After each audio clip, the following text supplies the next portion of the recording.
Hey everybody, we're having a good day. It is Friday, and we are just going to continue on a little bit of Apollo Justice Trilogy. Also, if anyone's wondering, yes, I have heard the news. As I'm streaming this, the Friday where we heard the news of a legend passing away, basically.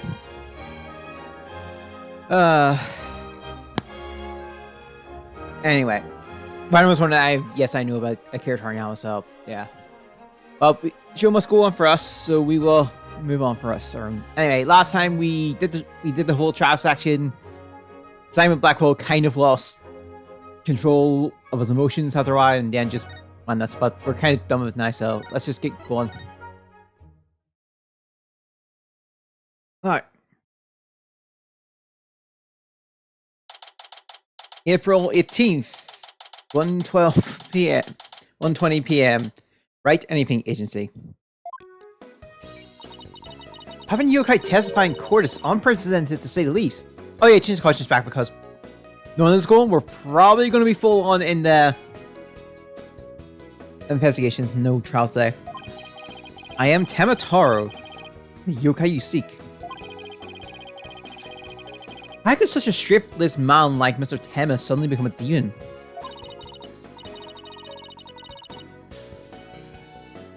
Yeah, it's strange. Even worse. Monsieur Blackwell's playing along. I can't even venture anymore. I need to go out for a run. See you in a bit.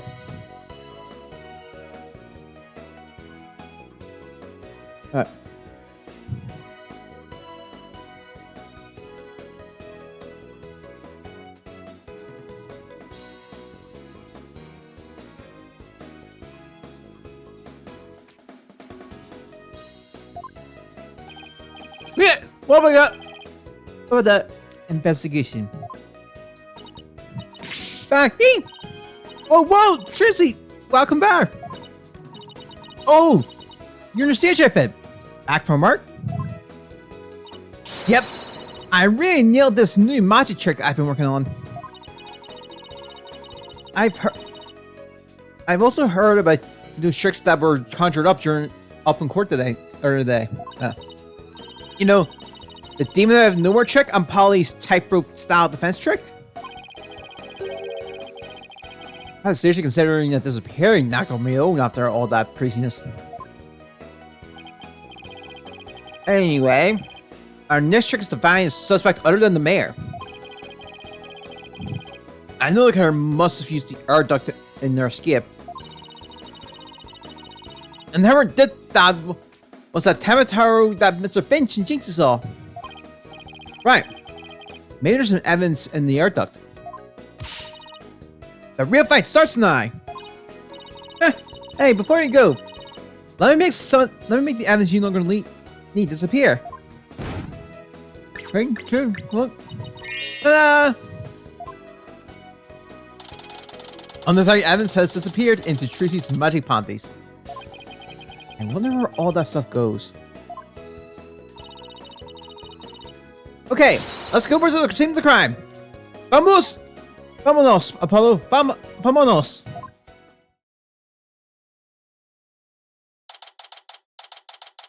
April team. We monitor box chamber. Detective Fulbright. How do we search the air duct? Well, since you really are on the side of justice, I suppose I can let you. Plus, my own side of justice has been called into doubt, so. Wondering if he's been like that ever since the trial. Well, his sense of justice has been beaten to a pulp. It'll probably take a while for him to recover. I saw a bit of thought for him, but we have work to do. Let's go get the evidence we need. The air duct is the key. We know the Tamataro impersonator used it to make an escape.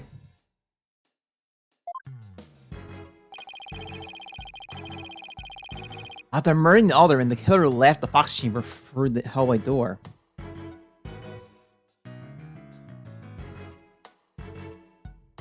Alright.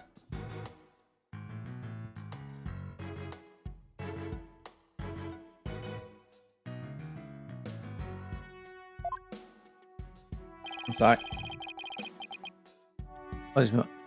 Then, after locking the door from the outside, the killer entered the earth duct in the hallway.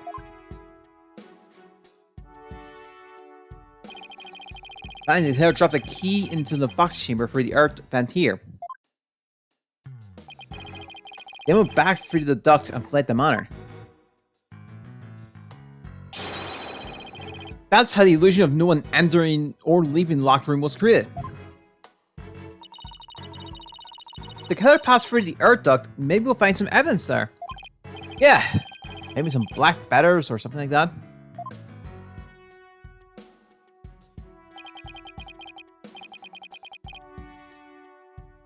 Well, here's our vent. It's awfully high up. Don't worry, I brought a stepladder. Happy hunting! How nice of her to volunteer me for the job.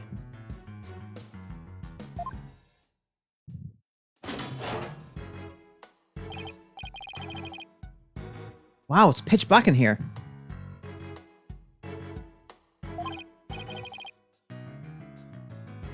Well, here goes nothing.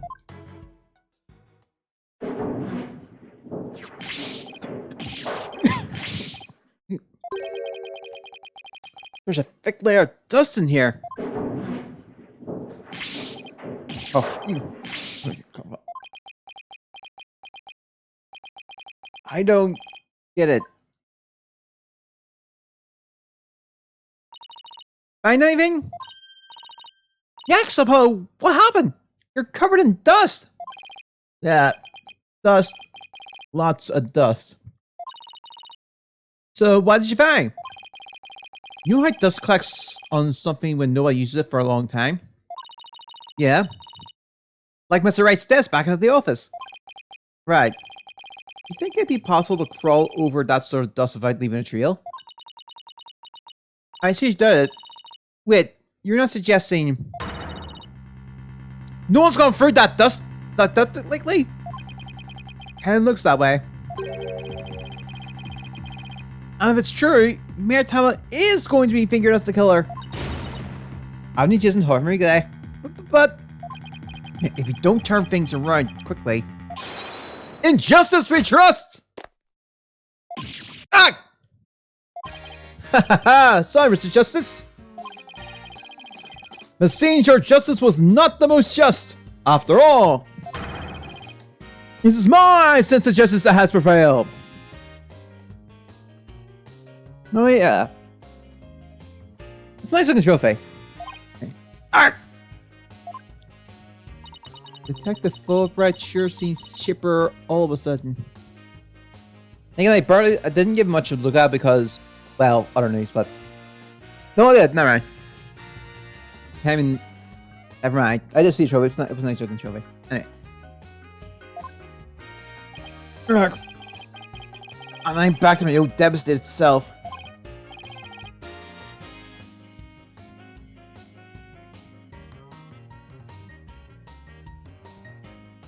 I might be able to put somewhere. Maybe that corner. I do have a way to display it, yeah, because I am using a layout here.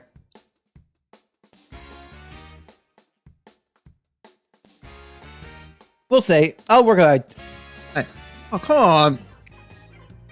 Where's that never say I... Never... Oh, come on. Where's that never say die spirit? Bring it on, Mr. Lawman! Bring it on! That means nothing in peace. Ha ha ha! I know. Haha, justice prevails once more! It's not over yet! And besides, kicking someone when they're down is what bad guys do! Ah! You call me a bad guy? Me, Bobby Fulbright, champion of justice! Now how about some investigation on the information on the investigation? We need some help here. Huh. Really? Information about the investigation? That's right, yeah, would be. Well, we're here to see what's coming out there. Alright. I won't have you call me a bad guy ever again! Understood? We did it, Apollo! Yeah, but how long can we keep this up?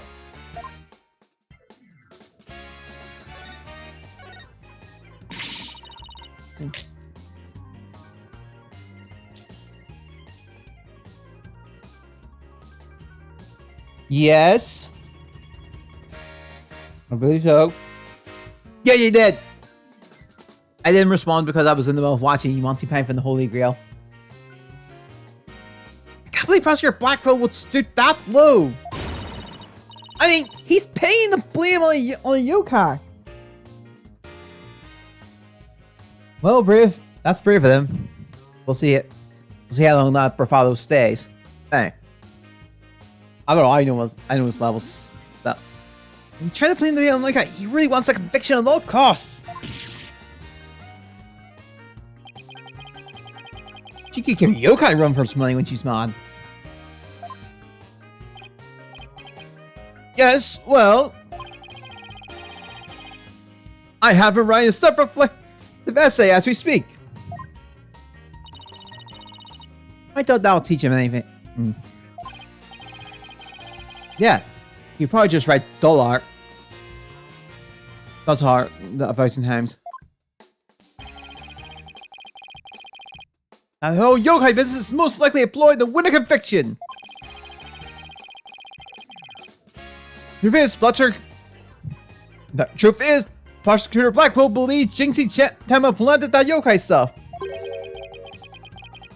Planted in an effort to protect her father, the real killer. Yeah, right! I'm not gonna see him prove it! Whoa, calm down! He doesn't have any direct evidence, but we did find this! It was at the base of the cliff just outside QB Manor! Wait, isn't that the staff Tamataro was supposedly carrying? Is it? The one and only!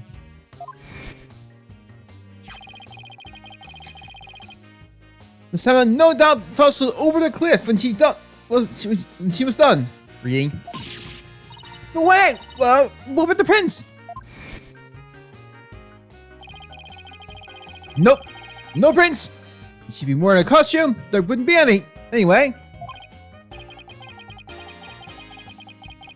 Well, prince or no prince, it's not going to work in our favor. Sounds like the staff might have belonged to the mountain. If that's the case,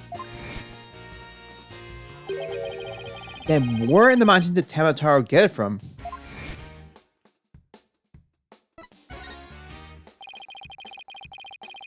Did Prosecutor Blackwell figure out that the victim was the amazing Ninetales? He did, indeed! He's a sharp one, alright.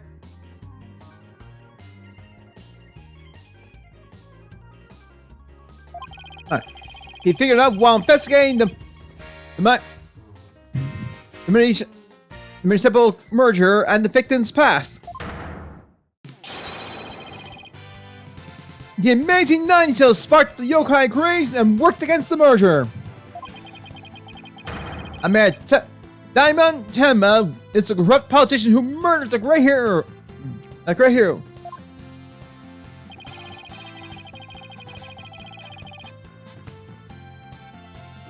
The amazing Ninetales fans are so angry they even tried to storm the detention center.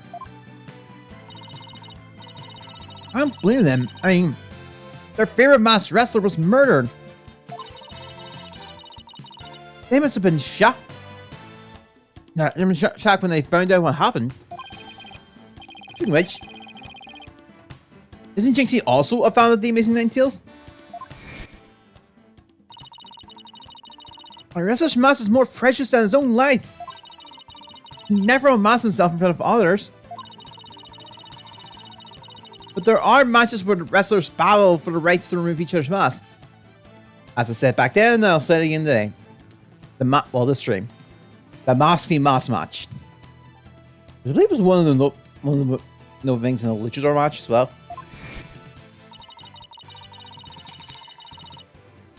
The having your mask torn off is the worst humiliation the wrestler could suffer. That's why their masks are more important to them than life itself. She spoke with such passion that only a fan could appreciate. We all become fans ourselves and go protest in front of the prison. What? No! Did you forget that Maritama is not only Jesus' father, but our client? Oh yeah. You be covered now. You're defending the most hated mayor in history. I just hope you don't find yourself on the wrong end of a figure 4 leg lock. Maybe I should wear a mask to hide my identity. I enter the developments we should know of. Sorry, there's any new developments we should know. Now that you mention it, our suspect is suffering particle memory loss. But he did manage to remember something. He did? What did he say? He said he didn't want to speak with us. It's a exact word to her. I am under no obligation to speak with you mortals. And other things of that nature. I wonder if Maritama will remember. Too bad you can't go ask him now, because Sprout's Blackquill's busy questioning him. I know. Why don't you go wait down at the playground with the rest of the kids? Well, night, Apollo. Have a look back at the agency. Good idea. We might get some words of wisdom and Mr. Wright while we're here. There.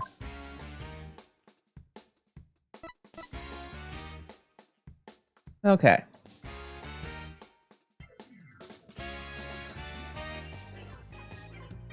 I guess we just moved back.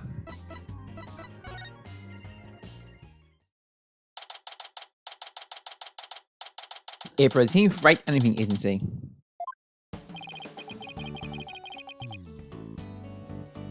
Maybe I'll go read over some past cases. And maybe I'll go read over some past cases. And I'll go do some research on exorcism. Hey, what's with you guys? Oh, you seem bummed out. How should I put this? It's like we're at the edge of a cliff and the only way is down. In other words, this is usual, right? Yeah, I suppose so. Except this time, it's like we're bound and gagged too.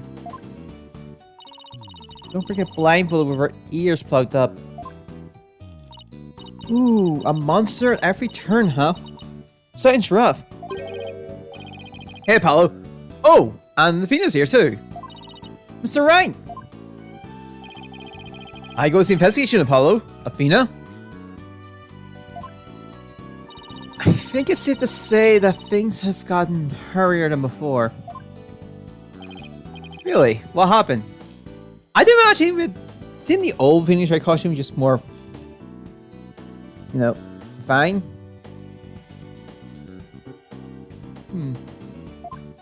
Just from the outside, the sprite and stuff. Doing things. Your attorney's badge, huh? I used to show mine to everyone too. Why? You know, I never really thought about it. I could ask you the same question. Me? Well, I guess you could say I should because there's someone to show it to. Or something like that. When you say it like that, it sounds kind of, I don't know, philosophical. Yes, it does. Or does it? Here's a little souvenir Tracy wanted you to have. Aw, hi, sweet. I know. I'll hang it in my office once the case is closed. I don't know. It's pretty creepy looking. We don't want the freaker clan inside. You have a point there. Maybe you should hang it in your room, Apollo. My room? I don't want that thing in there. I don't want it either. It has instant nightmare fuel written all over it. Well, cheers I got it for you, so stop trying to pawn it off on me. And I know, so the more I look at it, the more I wonder if these are your distant relatives. Hey, what's that supposed to mean? You're getting good at this, Apollo. Remember, the way you present evidence in court can really have an impact on the trial. But your elbow angle is a little off. It's really be more like this. I'll be fine. I'll be more covered next time. Promise.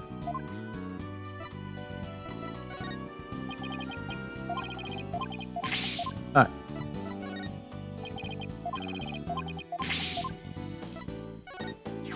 Okay, so the room was locked tight, and the only people in there were the suspect and the victim?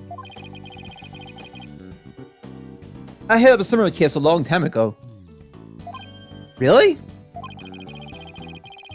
Not only that, the defendant was my assistant. Oh, okay. The Robertson reunion turnabout. What? And now... Ah! And not only that, the prosecutor hotel will love to swing her whip around the court. A whip? When I saw that whip, man, I thought it was all over. Wait, your assistant getting accused of murder had made you think that already?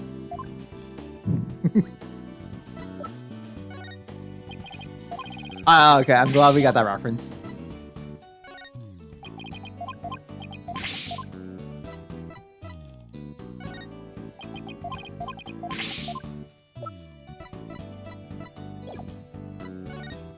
Alright.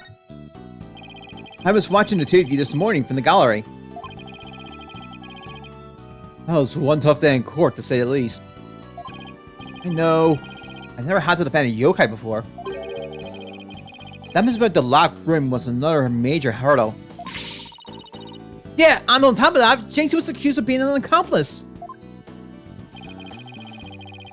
But at least she figured out how someone could have escaped that locked room. Yeah. Well, we just found out that our reasoning might be a tad flawed. Oh, really? Well, that's bad news. How are you going to get out of this one? The worst times are when lawyers have to force their biggest smile. Force? A smile? Yeah. My mentor taught me that back when I was still learning the trade. She almost taught me to return to the basics whenever I got stuck. Oh, so she also taught me to return to the basics. That's right. Always believe in your client, no matter what happens. That is the lawyer's greatest and most trusted weapon. Basics. Always believe in your client, huh?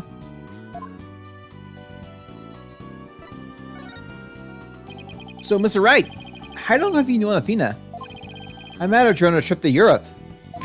Huh? You were in Europe? Why haven't I heard about this before? Yeah. I went there a few times to study the various legal systems over there. Oh, okay. Wait a minute. I thought you worked as a pianist after you quit practicing law. I did. But an old friend of mine needed help with some legal work from time to time, so... Oh, I guess you were never far away from the courtroom then. It's like fate brought us together. It's thanks to Mr. Wright that I became a lawyer out. Oh. I knew she was lawyer material from the moment I met her. And I have high hopes for her ability to analyze people's emotions. Aw, it's nothing special. I very underestimated that analytical psychology of hers. It's just, I thought that if my special ability could help defend innocent people, then I had to do everything in my power to bring it to the courtroom. That's when I really started hitting the books hard. I'm still amazed she actually became a lawyer. And at the tender age of 18, no less. Wow, that's almost superhuman. Or personal. Well, like she's trying to help someone she knows. Alright, I'm totally pumped up after talking to you, Mr. Wright. It's like you said, the worst times are when lawyers have to force their biggest smile. And don't forget to return to the basics whenever you get stuck. Keep believing in my clan. Right. Mr. Wright? Yes? I I'm going to go visit our clan again. I think that's a good idea.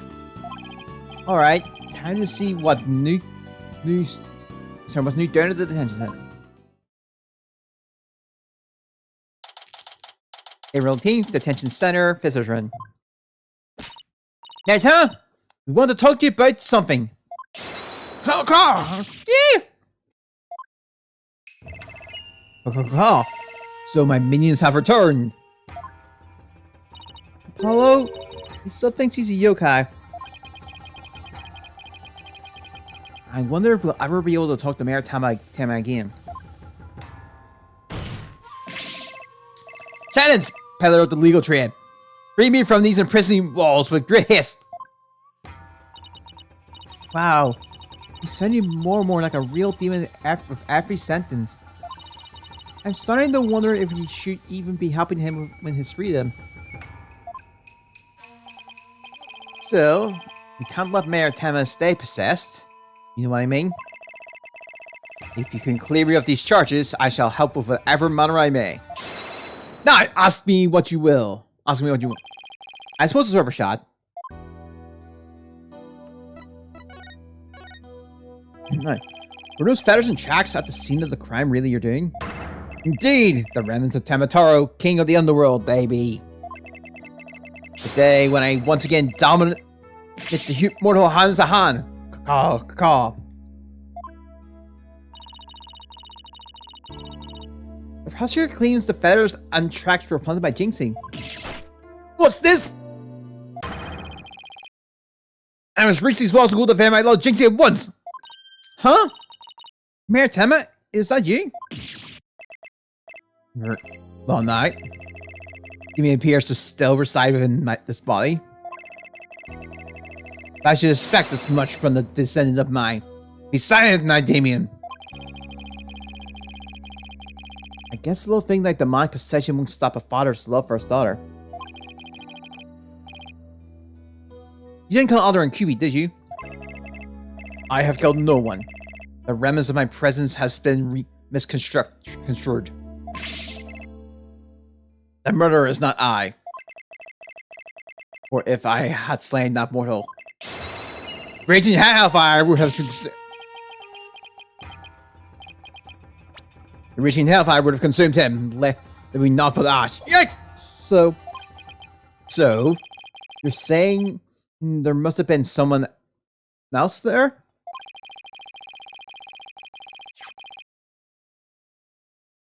Come again. You might have imagined he had been clubbed with the statue. I better ask him about this too. Detective Fulbright mentioned that you might have remembered something new to tell me. Yeah. I regurgitated this key, but a short while ago. Behold! The key to the Forbidden Chamber. What?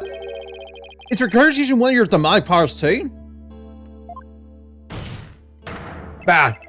I didn't use my powers on such parlor tricks. Take the key from the killer. Learn that Damien whereupon he swallowed it.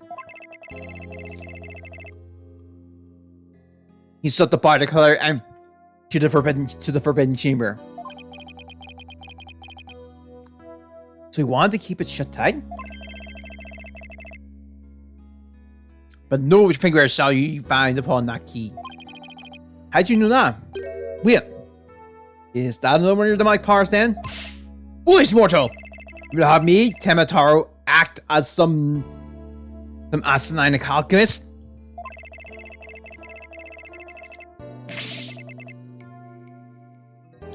I but as a jailer and my will was done. Quite eagerly, am I not? Oh, it's answered! Your malevolence? Guess not the only one he scares the living dead out of. Let me ask how you use this key. We can't find a keyhole anywhere in or around the door. Curse down for the door. If I had known it's a matter of bubbling long ago, I would have made my return. he has a point there. Maybe Jinx knows something about how the whole thing works. Written chamber key as a core record. Key that the mayor took from the killer and swallowed. No fingerprint Scooby found. Lifted from it.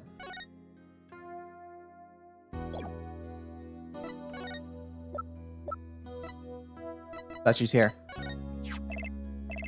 Okay. What my ass is this? This statue was found at the scene. Someone hit Mayor Tama's head over the head with it. It had been wrapped in a large cloth before the element's mirror. Let me see whether Damien knows about such a thing. Yes. Stuff wrapped in just such a cloth, does he recall? A secret gift from Alderman QB, it would seem. He, however, had not a chance to see it until now, but a cloth did conceal it. Maybe the cloth fell off or was removed after the mayor was struck. Of that, Damien does not know. A secret gift. Interesting. Maybe Jinx knew something about it. I should question him about the blackmail letter too. See what he says when I show it to him. What is this? Is that cursed blackmail letter that was sent to Damien. Apparently somebody slipped it into the Alderman's pocket. We believe someone, probably the killer, stole it from Mayor Thomas' briefcase. You wouldn't happen to know anything about it, would you? No questions, do you? Very well. Ask away, immortal. Who placed this in the Alderman's pocket? Very few were they who knew the letter in Damien's briefcase. So whoever knew about the blackmail letter or being in the mayor's briefcase is a potential suspect in the theft and placement in the Alderman's pocket. Could it have been his doing? Mr. Taro, did you just remember something?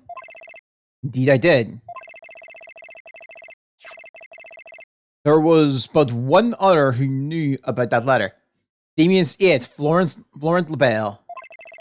Full knowledge of that briefcase contents did that aide possess. Then he may be the blackmailer and the murderer we're looking for. That is preposterous. He's a most trusted advisor. He would never betray Damien. It seems like Mayor Tom is a bit too trusting of those around him. Still, this is huge. Now we know who might have slipped that blackmail letter in the Alderman's pocket. Great, Florence Bell. Here comes justice. Let's go find Mr. Bell and rake him over the coals. Thanks for help. You've just given us a major lead. Letter updated. It's highly likely that it was LaBelle who took it from the mayor's briefcase. There's something that still bothers me. If Mr. LaBelle is the killer, what could have motivated him to open the forbidden chamber? We should probably start searching. We should probably search for clues. Only one problem. How do you open a locked door that doesn't have a keyhole? Let's go talk to Jancy. Maybe she can help.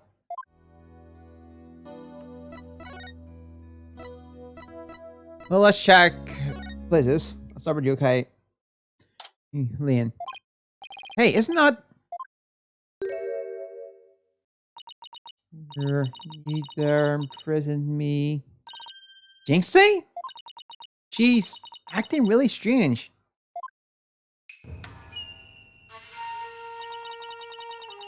That loathsome, no good nine-tailed fox.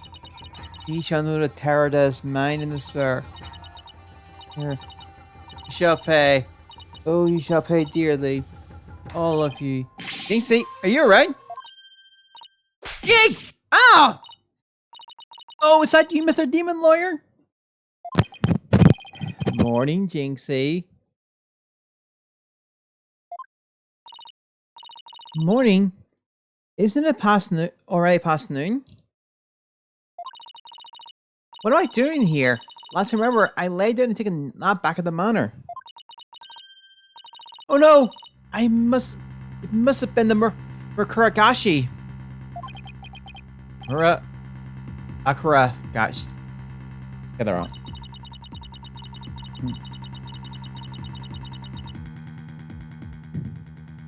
But wake up after a restless night sleep to find your pillow in an unusual place?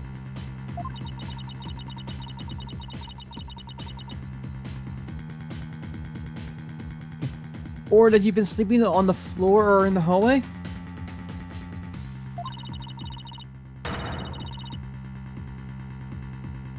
Okay, well, it's a yokai's fault! The Makuragashi, she preys on people while they're asleep. It sounds like you just need to be tucked in real tight. Or maybe a snug sleeping bag. Jinxie, how come you don't have any charms on your forehead? Oh, they must have fallen off. Without them, evil things can creep into me. I said we had a moment. Sorry, we had more than eloquent demonstration. Sorry, more than eloquent demonstration of that just now. We've had more eloquent. Sorry. We've had more eloquent demonstration. I better reapply them. Jinxie, there's something we wanted to ask you. Ah, there's something I wanted to tell you too. I remember something else. You did? What was it? Oh, Jinxie, can you tell us about what you remembered? Well, after the trial, I remembered lots of stuff. But there was one thing I thought was really weird. I'm almost afraid to ask, but here goes. Really? What?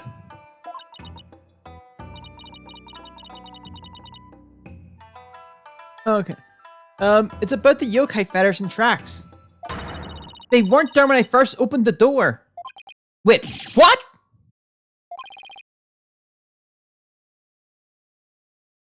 Okay. Are you sure? Uh-huh. My memory's crystal clear now. So you're saying they were left at the crime scene after you found it?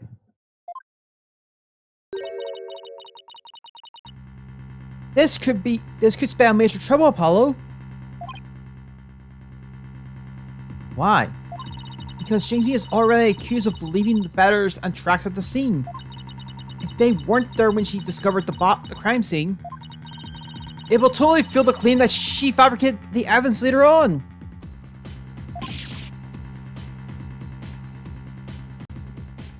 Urgh!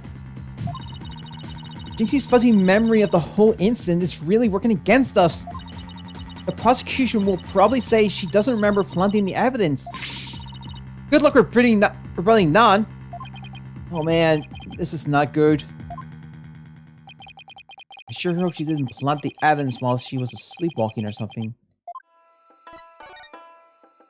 Jinxie, you would happen to know how to open the forbidden chamber, would you? The door doesn't even have a keyhole. Well, it's supposed to have a secret mechanism. They say you have to figure it out before the keyhole will appear. A secret mechanism? Really? Uh-huh. It's hidden in the fox chamber. But only Alder and Kiwi knew what it was and how it worked. The Alderman and Ninetales Phil sure loved his secrets. Apollo, let's go see if we can find that secret mechanism. Whoa, slow down! There's something else I need to ask about. Jinxie, is there only one key to the Forbidden Chamber? Uh-huh. Even the Manor's Master Key won't open it. That's because it's a very special room that must never be opened. Yes, that means nobody entered the Forbidden Chamber after the murder. After all, we knew Miritama took the key from the killer and swallowed it, so the mayor's efforts to keep the killer out of the Forbidden Chamber were not in vain. Forbidden Chamber key updates in the core record. Only one was kind. Well, this is a lot like another case. Other and Kiwi meet the statue. It's a token of goodwill. I think it was meant to be for Ninetales Field and Tamatine. A token of goodwill? But the two yokai are fighting. Fighting? Oh, I see what you mean. The cup portion is missing. This statue originally depicted the two yokai holding up a cup in celebration. But it sure doesn't look that way now, does it? Maybe it broke when it was used to hit the head Maritamo on the head. That will explain it. But I guess only two people who knew what it really looked like were the Alderman and I. Now it's just me, but it's a symbol of goodwill will be forever etched in my mind. Yeah, Jinxie is the only one who knows what it originally looks like. So, is there anything else we should know about Jinxie? No, that's about it. Ah! My bracelet! It's reacting! Jinxie, you wouldn't happen to be... Injustice we trust! Yikes! Stop jump scaring, Fulbright! Eek! A ghost! Arr! Detective Fulbright? What are you doing here? I have business with this young lady, if you must know. Oscar Blackwell has asked me to question her. Question me? Sorry, not interested. Are you here to ask about the whole yokai affair? That's right! Specifically, we want to ask... Ah, but I can't tell you now. Can I? Ha ha ha ha. Come on, please! We're partners in justice, right? No. Prosecutor Blackwell's specifically told me. My questions were more of the utmost justice. I will not fall for your lies! In justice we trust! The twisted samurai sure has him on a short leash. So you're not a ghost? Maybe some sort of urban troll then? Now come along, Miss Tama! To the station with you! He took her away! It's my chance to see what she was lying about. Well, at least we found out there's a secret mechanism for opening the chamber. Let's go check it out! I hope they let us in now. I just hope they let us in there. April 18th, Kiwi Manor Garden. Oh, what an absolutely fabulous scent. I'm so glad I had these carnations imported from England. Nothing but the finest would do. Perhaps I should place one aside for our dearly beloved Alderman. Hey, it's Mr. LaBelle! Oh, let's guess about you-know-what. Oh yeah, before we search the Fox Chamber, we should ask about the blackmail ladder. Why, if it isn't the mayor's little lawyers, what do you want with me? Oh, there's something we wanted to ask. Where's that ringing coming from? You'll have to excuse me. Hello? LaBelle here. What the? Those things on his shoulders are cell phones? Yes, about that. You must forgive me. This whole matter with the Maritama has been a complete nightmare. Where do you buy clothes like that? Ha ha ha ha! Surprised! This is my own special design. It's the ultimate and functional beauty. Let me get that. Functional beauty? Are you sure about that? Looks a bit unwieldy to me. Ha ha ha ha! You simply don't have an eye for beauty. Or not? Or having an eye for beauty means looking like this guy? I'd rather be blind.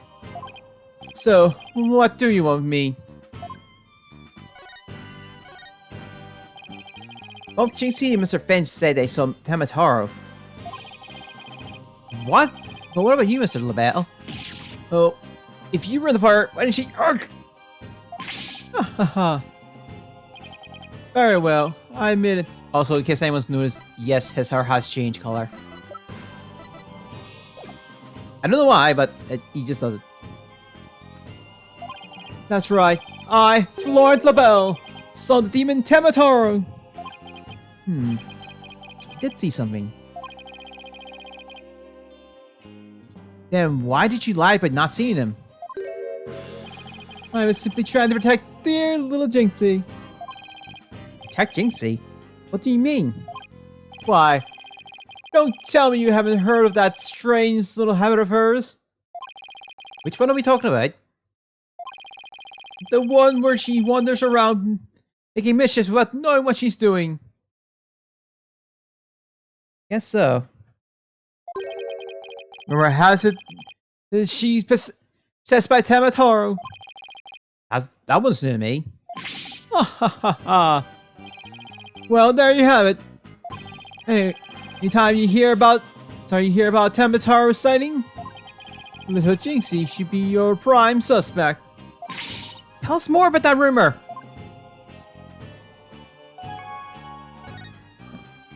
So, what about that rumor about Jinxie? They say she's possessed. Not all the time, of course.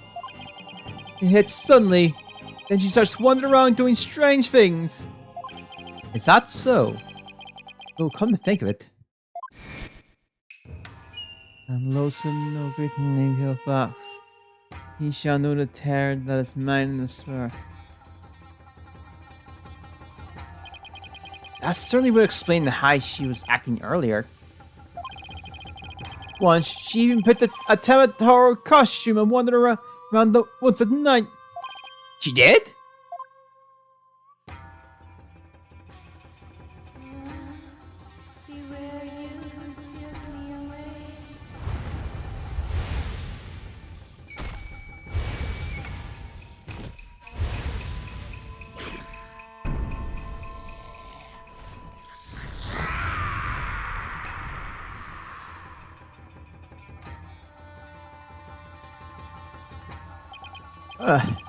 Which I never asked. Does she remember anything while she's possessed? Unfortunately, no. She doesn't seem to remember a thing during those episodes. Memory lost during the possession. Come to think of it, her memory of the murder scene was quite fuzzy. I suppose that too was caused by a possession. Ah! Then maybe... So you do understand.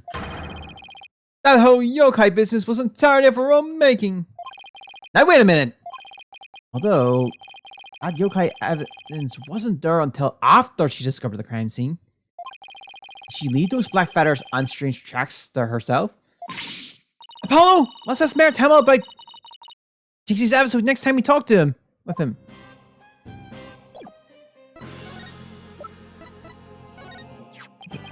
What is that? It's the blackmail ladder, but it wasn't sent to Alderman Kibi. It was sent to Mayor Tama. And...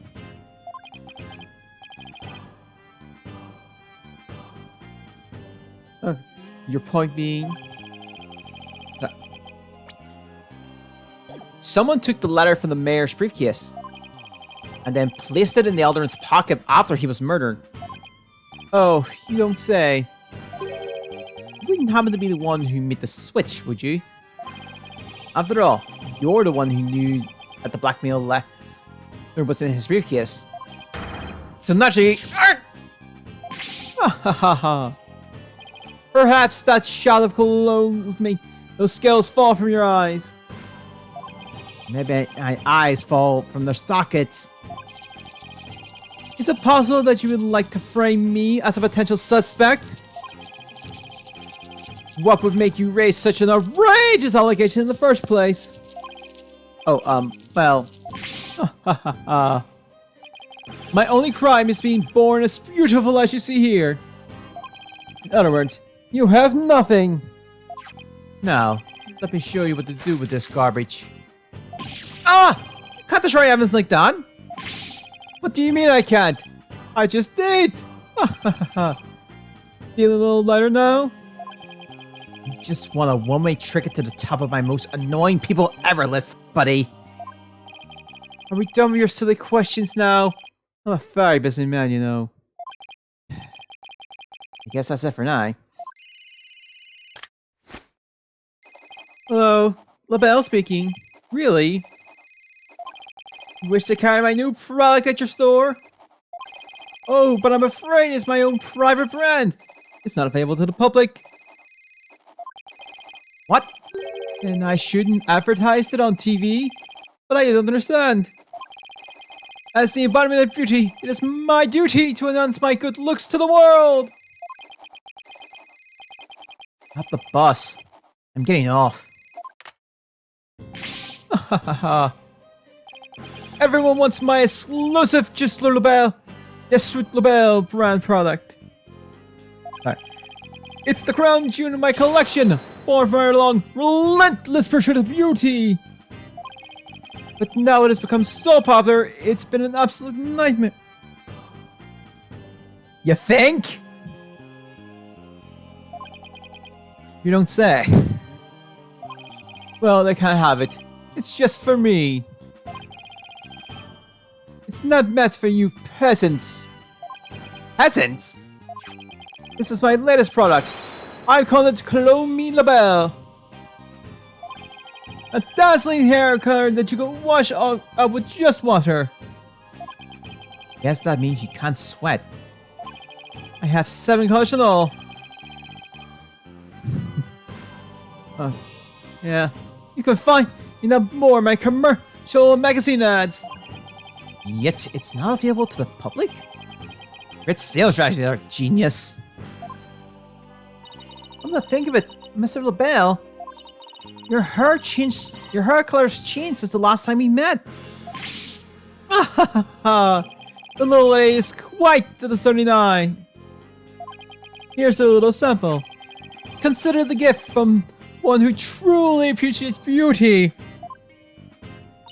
Oh, Apollo, what should I do?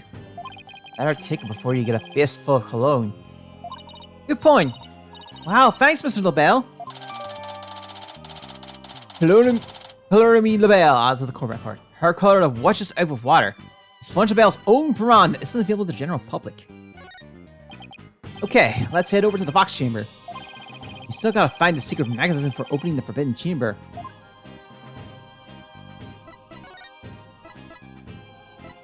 That's it. Swing there now. April 18th, QB Manor, Fox Chamber. Okay, let's find that secret mechanism for opening the forbidden chamber.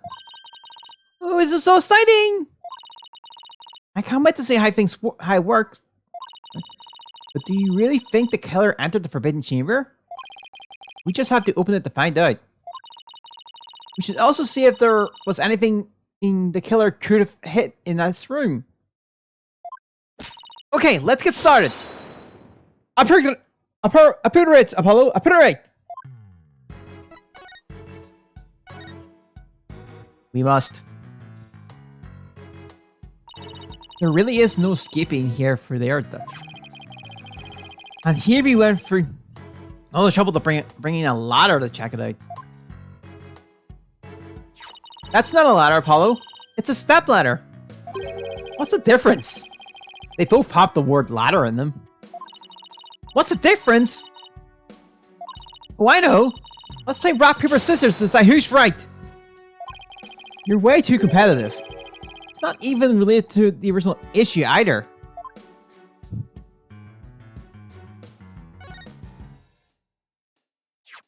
This statue originally depicts the two yokai holding a cup as in a gesture of goodwill.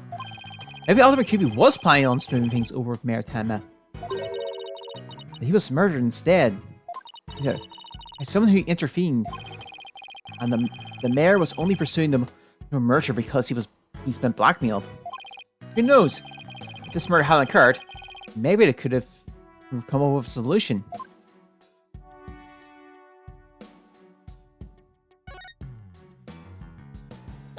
Maybe the killer hid under this table. That would be a terrible hiding place. The alderman would have been right above. Maybe you're right. Guess the underside is a bit... Wait! There's something under the table! Let's check it out.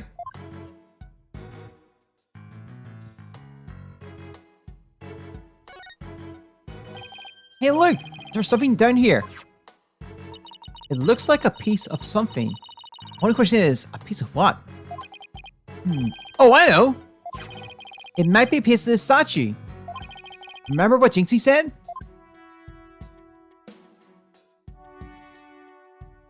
The statue originally depicted two yokais holding a cup.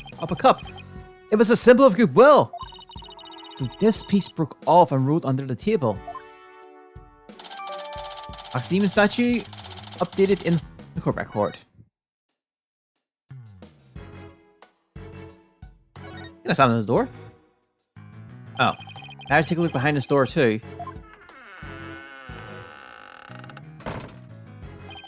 Oh look! The donut banged into the wall. Made a big dent too. That wouldn't have happened if the killer had been hiding there. Right. I guess that rules out the old hide behind the door trick.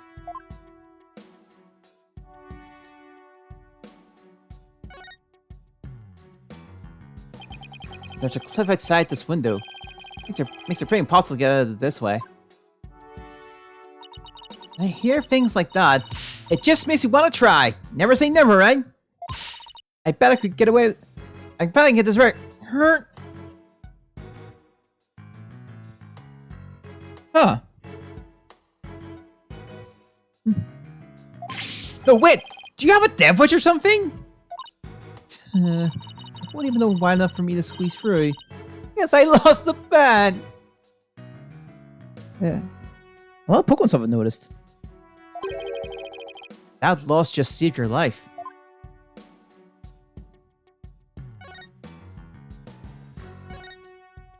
Okay, pretty much see on this side. Maybe we should check the other side.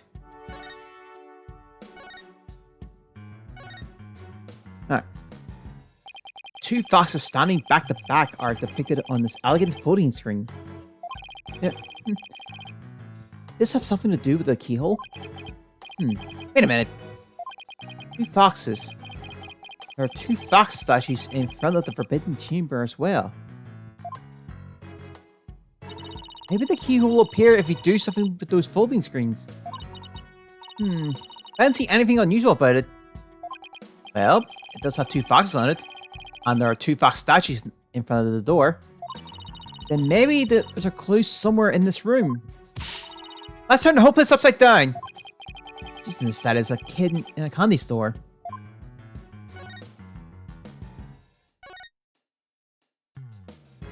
Look. There's a carving of the nine-tailed fox over the door, and the statue of him on that, and statues of him on either side. The way those two statues are glaring looks like they're guarding the door for us. Come to think of it, there are two foxes on the folding screen as well. Can't be coincidence, can it? Hey! The statue moves! Don't get carried away now. I mean, who knows? It might trigger a trap. I can handle it. If a spirit comes shooting my way, I'll snatch it out of the air. After all, I have the reflex of a regular karate kid. Guess if you can catch something that fast out of midair, you can accomplish anything. Still, there might be something to the fact that these fox statues rotate. Maybe there's something about around here that shows the position how did she be in.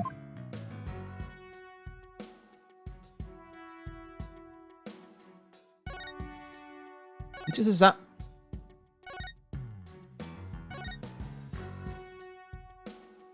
Still looking, huh? Yeah, and the door won't budge, just like that spiky bangs of yours. Well, all it takes is some water, but I don't think it will work on the door. Oh, I know. I'll break it down with a body slam! I seriously thought you could do that. How do you know if I haven't even tried? No, wait, don't! Ah! That's so much like yes, you could lose in if you know. I think the door will win this much. Well, I can't think of anywhere else to look. You find anything, Apollo? We'll never find the keyhole to the Forbidden Chamber at this rate. There's something about that folding screen. You know how those fox statues in the front of the Forbidden Chamber move? That secret might be the clue as to how we're supposed to position them or something. Hey, I bet you're right! Let's get over for that screen with the fine-tooth comb. We gotta talk to Fina here. Crime scene was locked tight at the time, huh? This is a tough one. The only people in that locked room were the deceased, the alderman, and the mayor. Maybe the killer hid somewhere in that room. But is there really anywhere to hide in the Fox Chamber?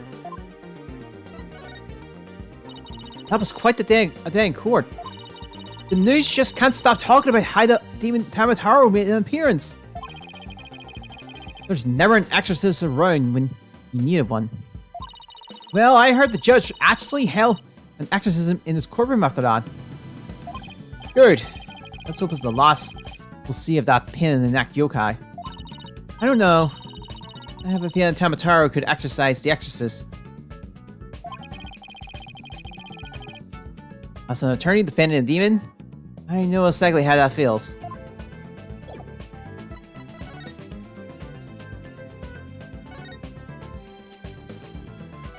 Where's that? Okay, on closer inspection, I think there's more to the screen than meets the eye. Let's check every inch of it. That's the inch of it.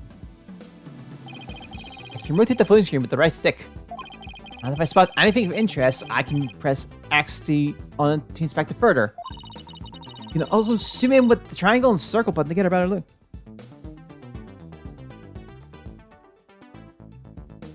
Huh. Which one is it this time? Purple or yellow? Hey, have you made black hybrids yet, Eddie? Okay, let's check every last inch of it.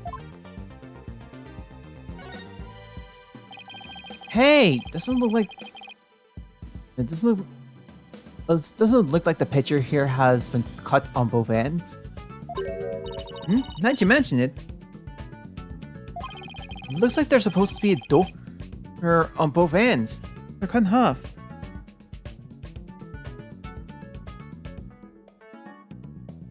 Ah, maybe those doors symbolize the Forbidden Chamber's door.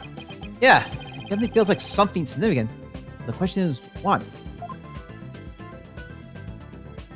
Oh? What's this? Looks like a keyhole or something. You think it could be the keyhole to the Forbidden Chamber? No, it's just a picture. Still. Well, you know what they say. A picture's worth 1,000 words. It's a picture of a key. That shape looks awfully familiar. Oh, I know. It's the shape of the Forbidden Chamber key.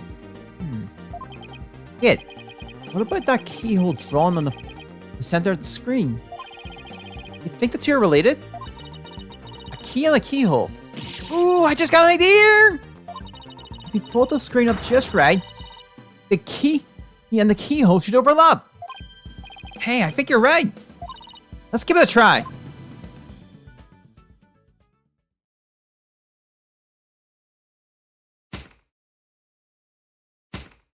Okay. Huh. Interesting. Okay. Oh yeah, right. No, never mind. You did have black hybrids, but never mind. Look, a door. You've got a little layer hybrids. Okay. Yeah, and it open too. The two foxes are now facing each other. So, hey, what if we made those fox statues face each other? Hello? Let's go check out those the two statues. Okay, help me move the two statues so they face each other. Just like on the screen.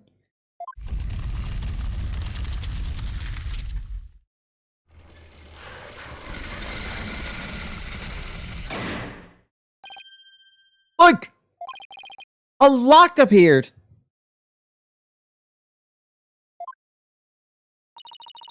Now we can use that key! Okay, here goes nothing.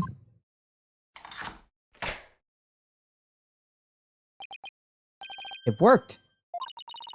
I didn't see why this chamber is so forbidden. Oh, okay.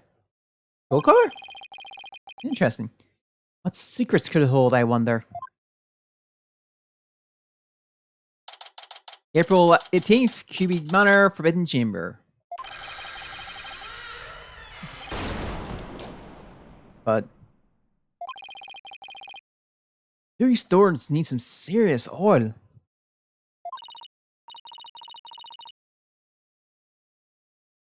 Oh. Ah! That was like nails on a chalkboard. Oh, right. Forgot about those super gears of yours. Look! More feathers!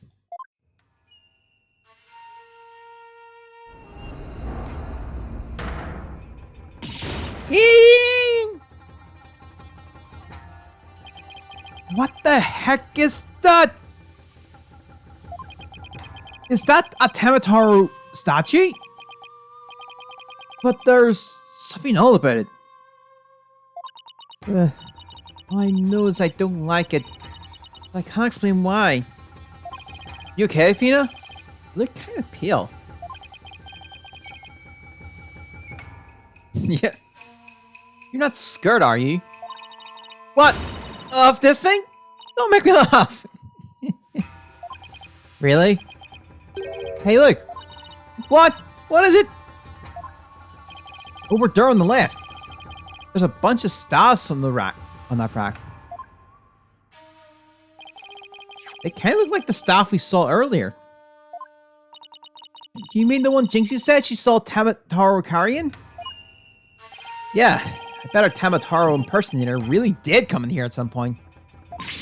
Well, what are we waiting for? Let's search the place.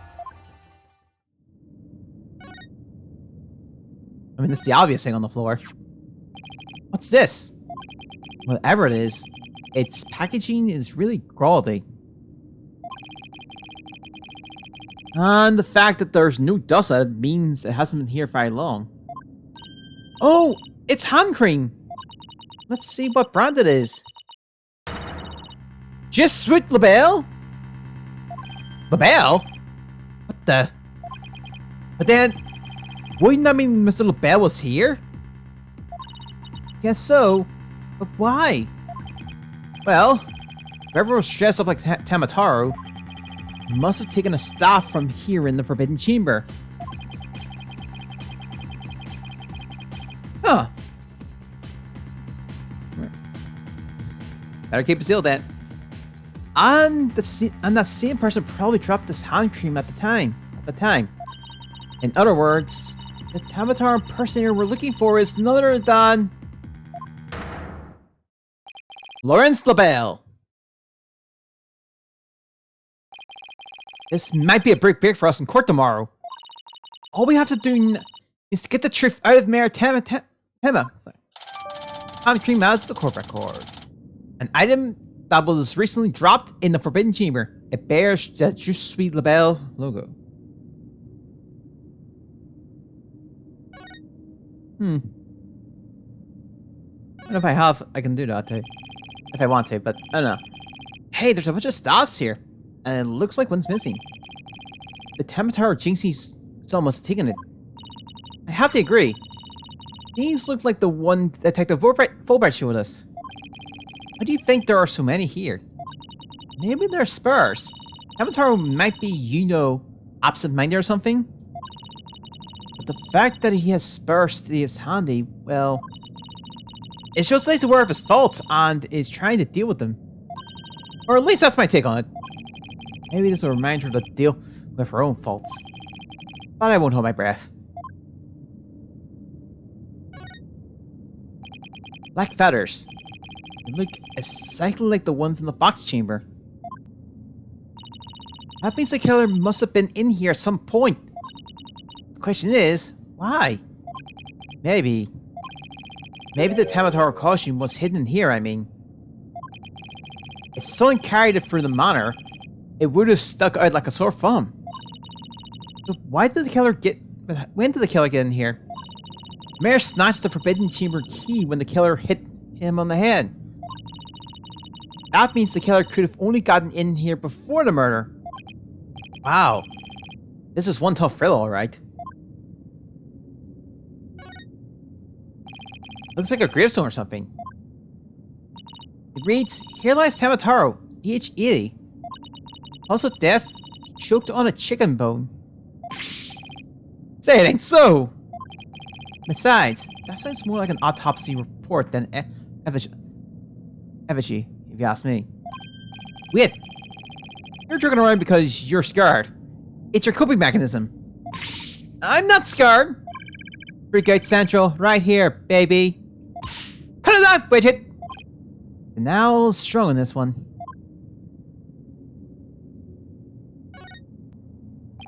Looks like an old scroll. And there's something drawn on. Unless I'm mistaken, it looks like an old guy. Some sort of monk, maybe?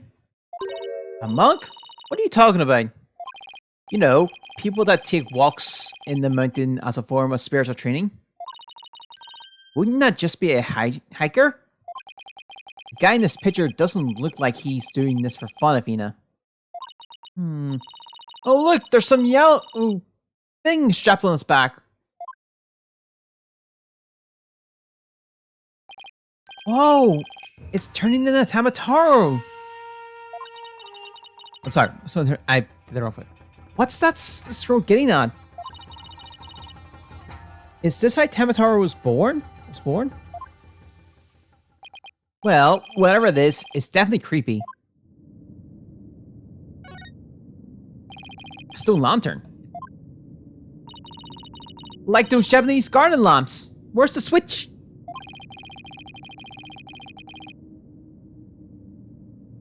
Okay. Lamps like these are lit by fire, not electricity. So there is no switch.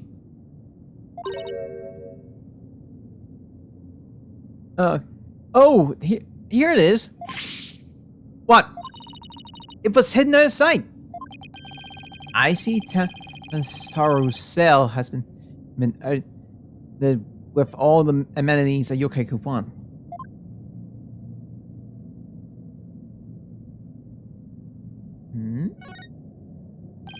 Oh look, there's an earth vent here too. I guess even forbidden chambers need proper ventilation. But I don't think anyone could reach this one either. Yeah, and there's nothing to stand on around here. I wonder where this vent leads. Well, the Fox Chamber vent didn't breach this way, so maybe it doesn't have anything to do with this case after all. Whoa, that's one big statue. Must be something like 15 feet tall. And look, this Tamataro has a staff. But the Tamataro in the scroll didn't have one. I wonder why. I feel like this could be significant, but why? Let's take a closer look around. First, go around this table here. Ah! Apollo! Are you sure that's a good idea? Hey, it looks like there's some sort of compartment in the base of the statue. Don't open it! Who knows what might be in there? It's just a big empty compartment. And it's... and from all the dust and cobwebs. I'd say it hasn't been opened in a really long time. That's enough, Apollo! Let's shut it down! Wait, there is something in here! Looks like some sort of figure. But it's so dusty. I can't tell what it's supposed to be. Wonder what it's doing here. Forbidden Chamber's figure out of the court record. A figure that has been left inside the Tamataro statue. A thick layer of dust and dirt suggests it has been there for a long time. Guess that about wraps it up. What now? We should probably talk to some witnesses again. You mean like Mr. Finch and Jinxie? Yeah, I really asked Mr. Finch about the Phyllis' superstition on Tamataru. We'll just leave. Swing by the foyer. April 18th, Q Manor Foyer. It's the curse! The curse of Tamataru! Yay! You guys said are ignoring those superstitions at our borough. Mind your own business, will ya? Alright! Ouch! What's all this about a curse? What's all this about a curse? Tamataru's gonna curse us! Oh, unless you stop sticking your nose where it doesn't belong. Stop the investigation! Listen to what the superstitions say! Right, how about obeying the law before you go obeying the superstitions? Huh? Hey, what are you doing with Widget around your neck? He's mine! And you better... So you know better than to go around stealing other people's stuff like that? The stand goes for my bracelet! Sorry! I promise I won't do it again! You almost kept on my sweet little Widget. The big jerk. I'm sorry! I guess you can't teach an old raccoon dog new tricks. So since I'm here, I guess we should ask him about what happened.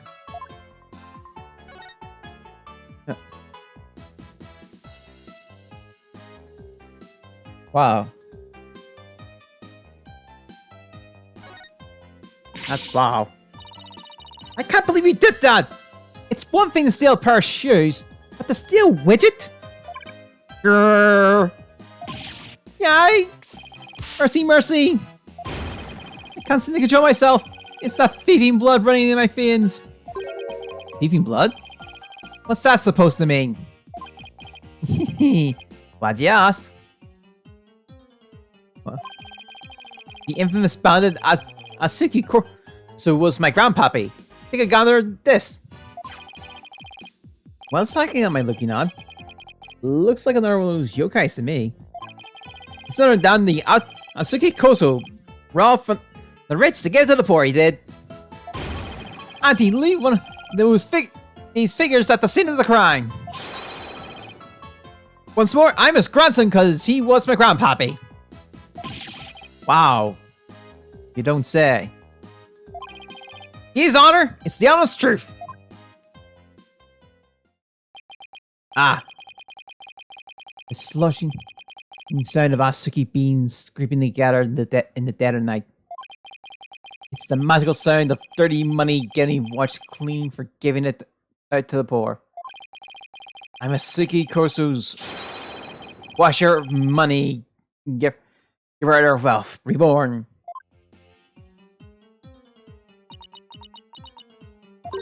Forget the money. You should be watching yourself with that nasty habit. Wait a second.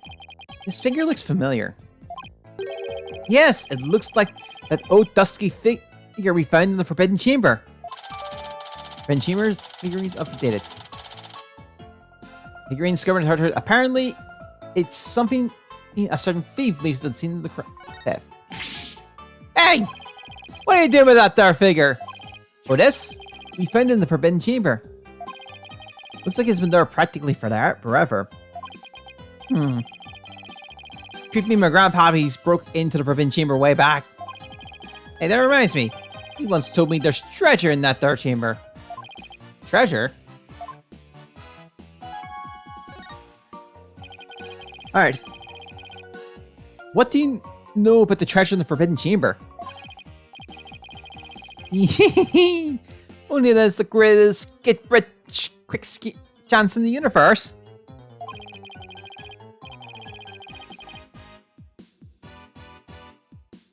Okay. Hey, Grandpappy told me all about it. Said there's an amazing treasure in there. There's something amazing in there? Didn't see anything like that though. Your grandfather didn't by chance already steal it, did he?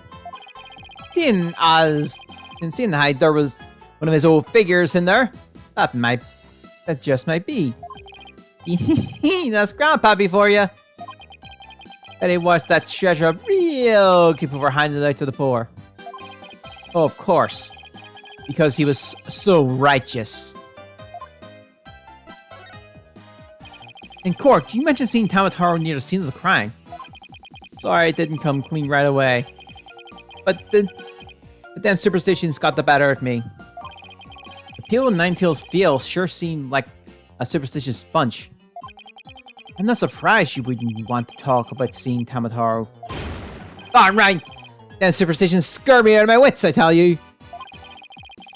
That's why I'm going to do exactly what they say from now on. Do you plan on staying here in Ninetales? Yep. I'm gonna keep living right here and keep the old ways. Just like Grandpappy did. Damn superstitions are like a roadblock to me. Wait. So you're saying you actually believe in those old wives' tales? Ain't you been listening to what I said? You're going to do exactly what them superstitions say? I say that's baloney.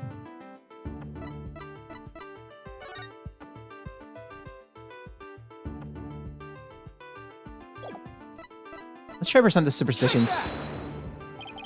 It's clearly written right here. Ignoring the superstitions will cost you your soul. There is, however, only one way to save it. Your immediate departure from the village. Ah! So according to this, you shouldn't even be here, let alone talking with us. You say you plan on staying right here in Ninetales Vale. But if you really believe in the superstitions, you would have been long gone by now. I know you've been lying to me. Time to come clean, Mr. Finch. Yikes! You were lying about believing in the superstitions, weren't you? Sorry, but I didn't have no choice. So, what was the real reason why you couldn't talk about seeing Tamataro? It's all that priest boy's fault, Mr. LaBelle, if you know what I mean.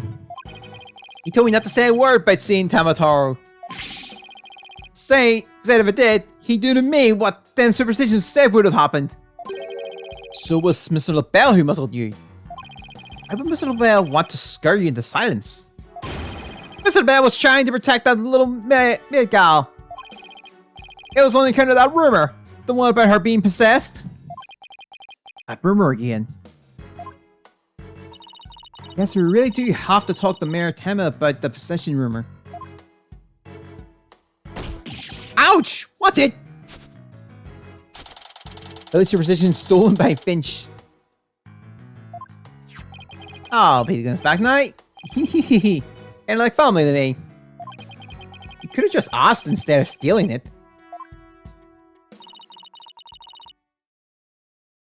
Alright. Was that all? Oh, we wanted to ask Mr. Finch? Yeah.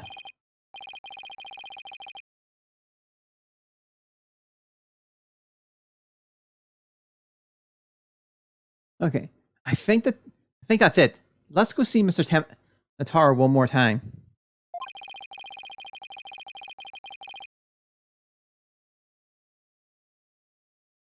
Don't worry. I'll just keep. Just thinking about dealing with that yokai again makes me want to say pass. Well.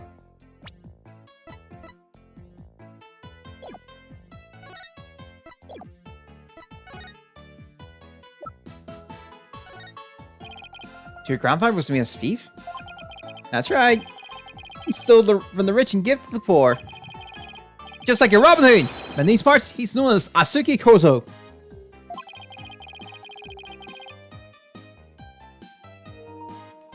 Oh, I'll live with that now.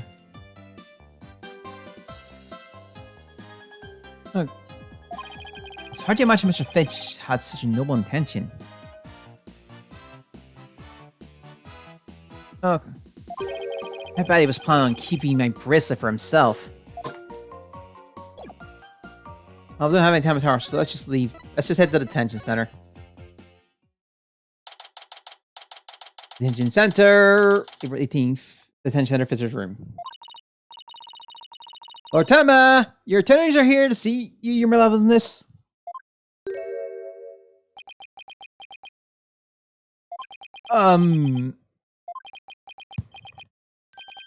Why are you speaking like that? Oh, Maritama, you've returned. Yes, well, Jinxie came by earlier to apply a new charm to my head. It seems to be suppressing the demon within me. That's a relief. Maybe we will actually get somewhere this time. So, what can I do for you today? We'd like to ask about the rumors that Jinxie is possessed. Ah. She allegedly left yokai evidence at the scene while under the demon's power. At least, that's what the prosecutor is going to claim at tomorrow's trial.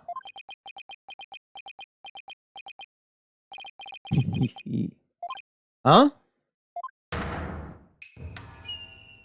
Oh, no match for this warding charm for me. Ah! The charm! Hamataro's back! These foolish mortals. They shall regret blaming that child for my doings. I blew it! That question brought the yokai back. I probably won't drop the act until Jinxie's name is cleared either. We'd like to ask you about something your EF Florence the Bell mentioned. Did you know Jinxie is rumored to be possessed? I know not of what you speak. You're not trying to protect Jinxie, are you? I, Tamataro, Demon Lord of the Yokai, protect a mere mortal? No factions do I possess for the use of humans. Please, we've already proven that there was a third party disguised as yokai at the scene. But if you deny that tomorrow, we'll never be able to clear Maritama's name. But I have already told you, I know not of what you speak. I don't think we're getting anywhere. I'm sorry, I don't think we'll get anything more out of him. Okay, so. Huh. Oh, that's eBay for you. But this is eBay, right? It's all over unless we can somehow prove that Jinxie didn't plant that yokai evidence. Hey, Apollo! I think I've got this one. I think I can prove that she didn't do it. Really? Sure. I should be able to use psychology to examine the whole possession thing. Knock yourself out then. Wow, Athena's really something. I can really kind of honor when it counts. Okay. Well then, yeah, they really need that. At how Jinxie isn't possessed. I believe her so-called possession episodes are a form of some somnambulism.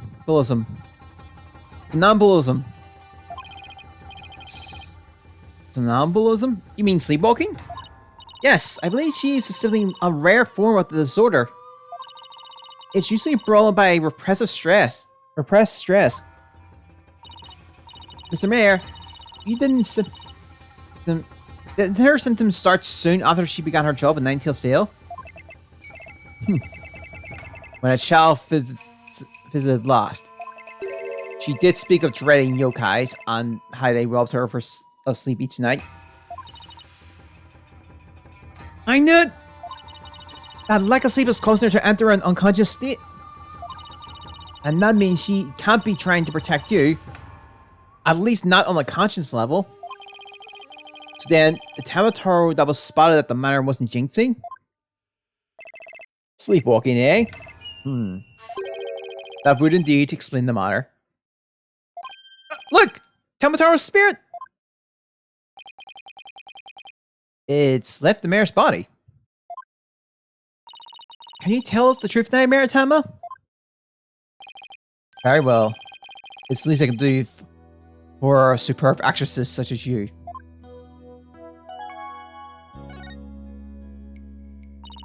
Maritama, you didn't leave those feathers and tracks at the scene, did you? I did not. Neither I nor Jinxie have anything to do with that. That was the killer's doing, no doubt. I knew it. You suspect Florence is behind all this. But why? Did she really want Ninetales Vale that badly? Can you think of any reason why? Looking back, he did seem fixated on Tamataro for a spell. Ah! It could be. Perhaps he was attempting to release Tamataro? That's crazy! Are you saying that yokai is real? Whatever the case, Tamataro brings nothing but pain and misfortune. It's as the superstitions warn. You must not gaze upon him nor free him from his prison. But how can people actually believe that?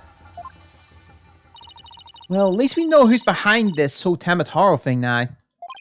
Yeah. I think we need to have another nice long chat with Mr. LaBelle. Your dinner is ready, Your Malevolence. Ah, an offering to the Demon King. You may place it right here. The kitchen crew poured their heart and soul into making it. Did they not?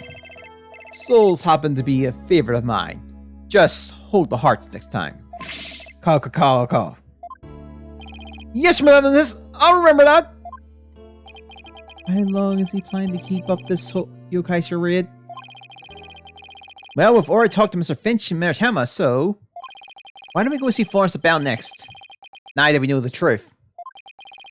He won't be able to claim that Tamataro was Jinxie or the mayor anymore.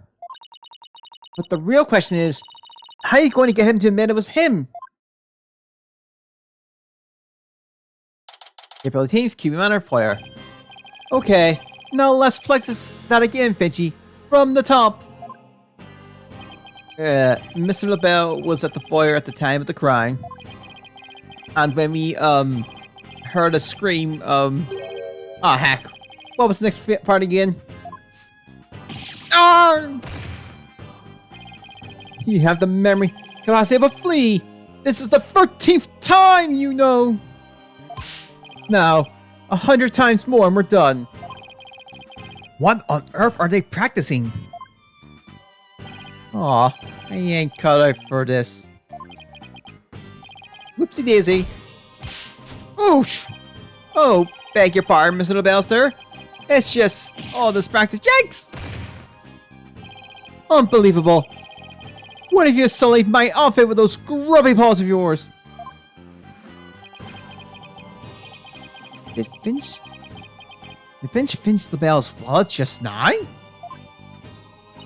So, what do you think they're up to this time, Apollo? Oh, it's you two.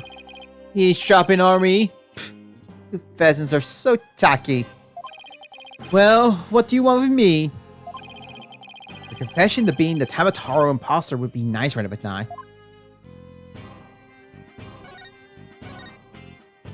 Mr. Finch filled me in on the conversation you two had. And about how you told him to not say a word about seeing Tamataro.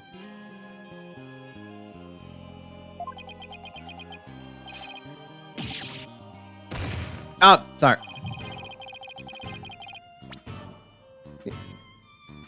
Since you won't! Yikes! I told you nothing good would come if you running your mouth. So why don't you want to keep Mr. Finch quiet like that, Mr. LaBelle? Why, to protect fine little Jinxie, of course. The Jinxie was never really possessed. She was sleepwalking. Being asleep at the time, she couldn't have been consciously trying to protect the manor. That also means she couldn't have possibly been Tamataro. Interesting. But where are you going with this? Since you asked so politely, I believe you have a different reason for trying to keep Mr. Finch quiet. That reason would be to deflect doubt away from the one who was really Tamataro. Now this is getting interesting. Are you insinuating that I'm Tamataro? So sorry to disappoint, but I'm nothing of the sort. That's right, Mr. LaBelle even told me Tamataro was Aye!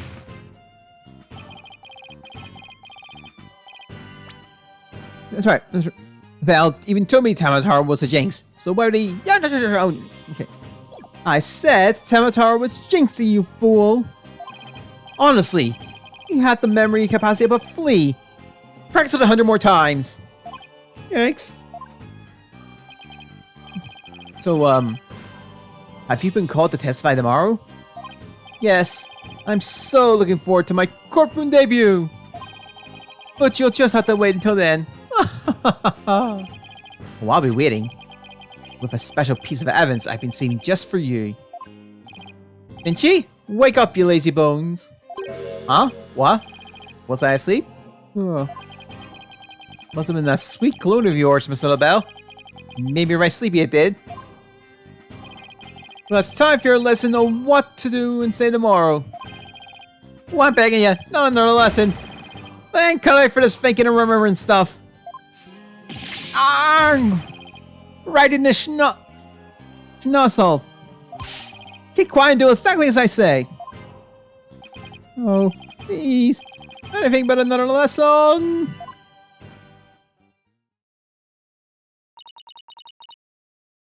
There they go. Missed our chance to get the truth out of him. Oh, isn't that my... Yeah. But we'll get the proof we need in court tomorrow. One way or another. All that's left now is to lie... Is that lie Jinxie to it. We better go clear that up before tomorrow. You think they're done questioning Jinxie? Maybe. Let's say she's over Yokai Lian shopping for more charms. April 18th, Ninetales Yokai Lian. A cursed Ninetale Fox. A tag for setting the scores now. My grudge has been fostered over time. At last, vengeance we may. You must be possessed! Sleepwalking again! Maybe if I speak softly, I won't startle her and get the charm plastered on my forehead. And say... Huh? Oh, hello, Mr. Demon Lawyer. Ah, my charm must have fallen off again. Oof. Guess I can avoid a charm slap by putting down my chores of steel.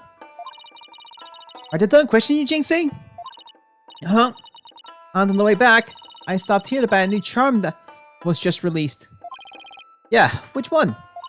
Oh, the one with the nine-tailed fox and Tamataro. It shows them dancing together. Really? Jupiter rivals dancing together? Uh-huh. It's a charm for rebuilding burnt bridges. Oh, right.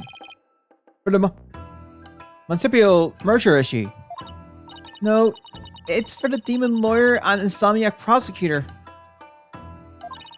They'll stop you two from fighting like you did in court this morning.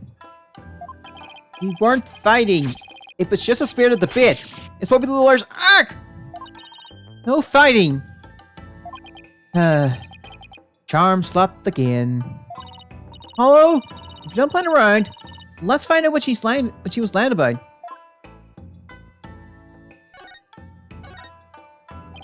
Jinxie, it seems like you started to remember You're starting to remember things. You already said the feathers and tracks weren't there when you discovered the scene. I'm sorry. Have you remembered anything else that seems important? Yeah, like what? Tell us what you saw that day. Maybe you remember something else this time. When I opened the door, Papa and Alderman were collapsed in the Fox chamber. That's when Papa told me to call the ambulance and the police. That's all he said before he passed out in the chair. I knew it. She's holding something back.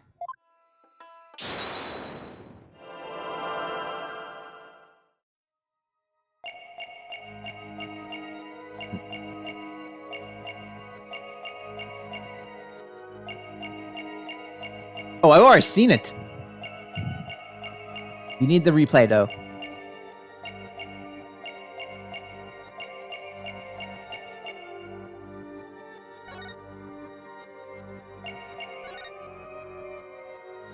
Gotcha!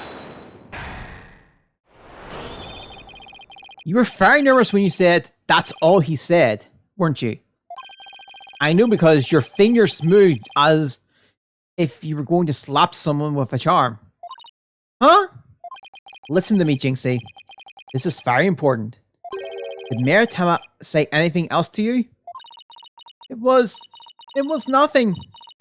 He was just talking in his sleep. Talking in his sleep? So you admit that he did say something else. Eek! How could you tell? Only a demon could have such powers.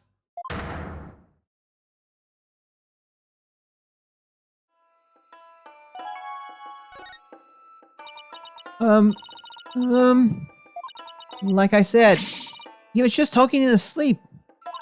I mean, why else would Papa say something like that? Could you be a bit more specific? Before he fainted, he said, "Forgive me, Jinxie. I killed Otter and Kubi." He said what? Did he actually confess to the crime? But he didn't mean it. He couldn't possibly have known what he was saying. He was probably possessed, or maybe he was in the middle of a nightmare? A nightmare? No, this is a nightmare.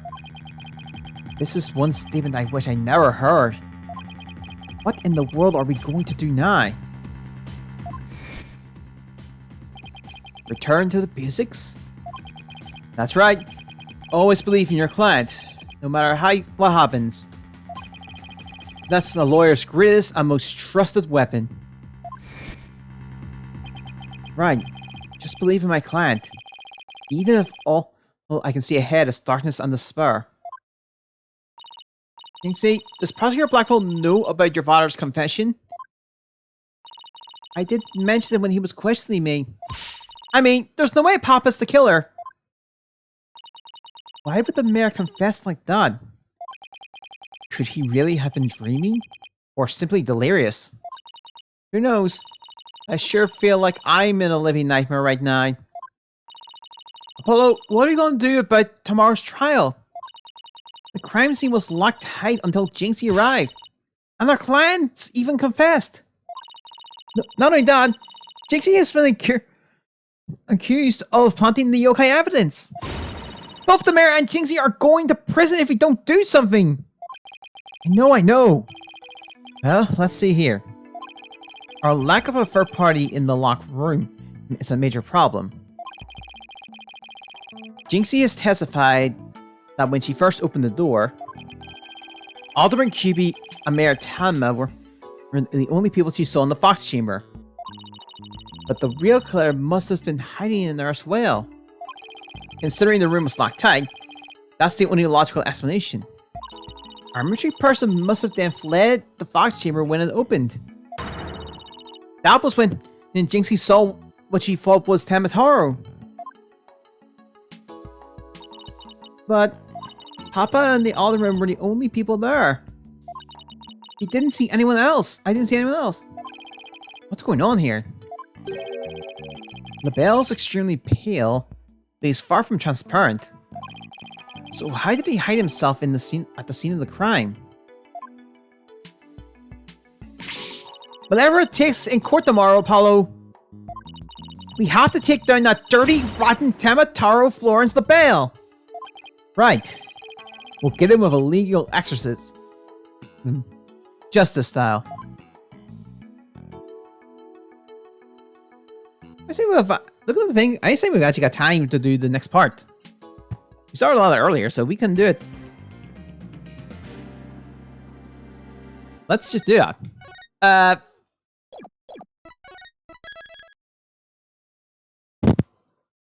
Okay.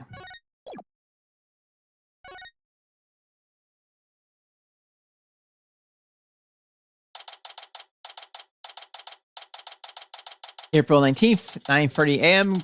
District Court, courtroom number 4.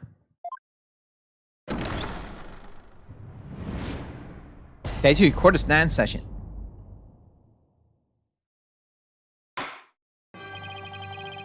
Court is now back in session for the trial of Damien Tama. Apollo Justice, defense team leader, is ready, Your Honor.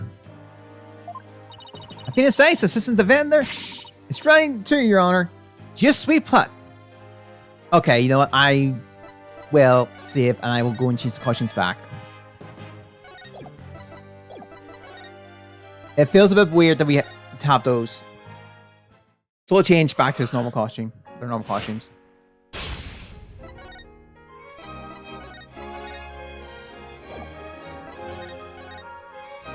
There we go. Just change it back. As cheaper as ever, I see! And the French, no less! And the prosecution? And change again. Very well then. By the way, I asked Detective Fulbright to provide sturdier shackles today.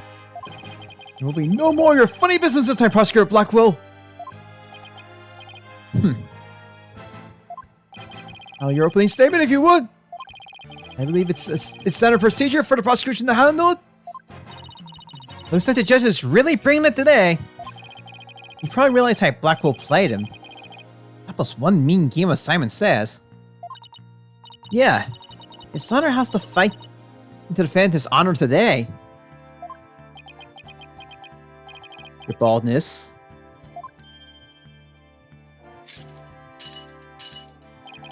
It's plain to see that you've always dreamed of delivering an epic opening statement. I have? I don't know if I said that. Why, of course you have. I saw in your eyes the last time you gave the opening statement. That was the look of one who yearns deeply for the thrill of an epic opening statement. For decades now, you've been watching opening statements from your bench. They were the crown jewels of the court. The one thing you could not possess. The crown jewels of the court? Aye, at long last, they are within your grasp. How can you possibly refuse? Oh, so you don't mind if I do it then? I'll make a special exception. Just this once. Here we go again. Yep, more Blackwell's mind games. Well, in that case, I think I might go ahead and make the opening statement myself.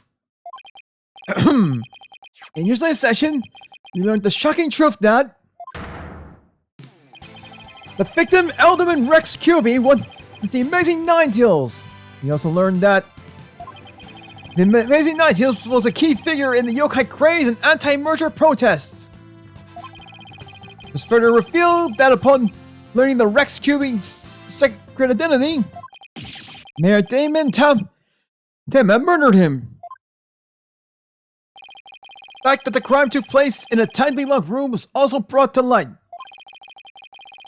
And the only people in that tightly locked room was the defendant and victim. The defense proposed the assistance of a hypothetical third party. But further investigation reveals no proof of a third party who escaped the room.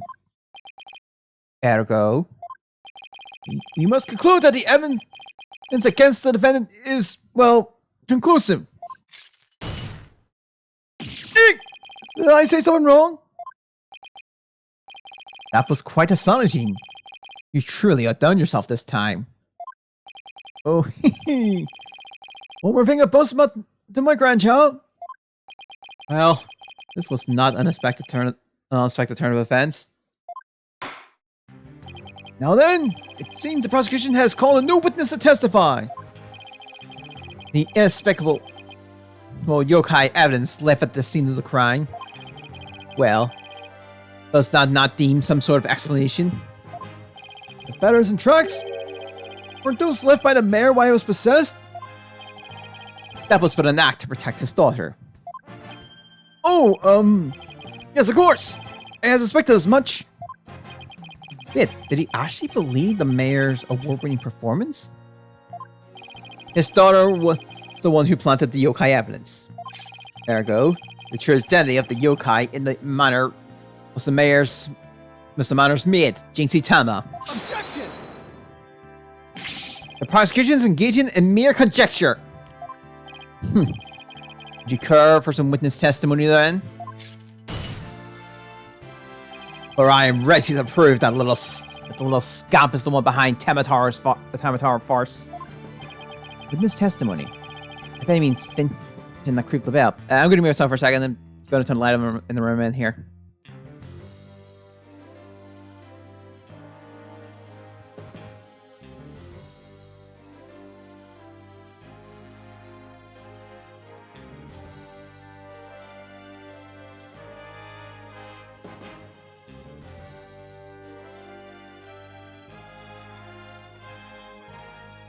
I'm back. Oh, good. Oh, it's all good now. Very well, then. Bailiff, would you bring in the first witness?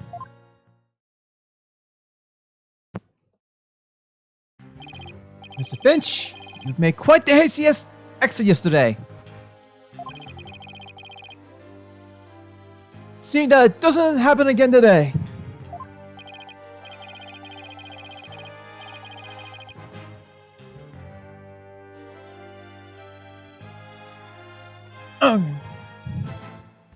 Hee. Been known for my hasty retreats since I was a kid.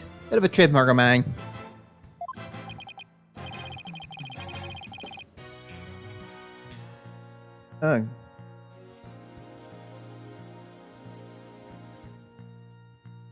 Indeed, you managed to give a total of 5 bailiffs a slip. 5? Like those amateurs could ever knock me. Yikes! Perhaps we should shackle you by the neck. That would keep you in place. Yikes! No, please! I'm liable to rip my own head if I start running.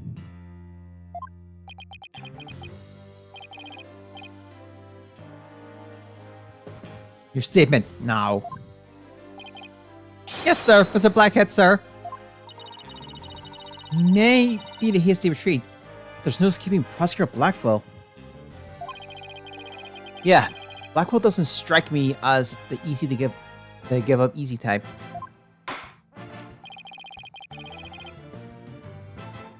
No, Mr. Finch, your testimony, please.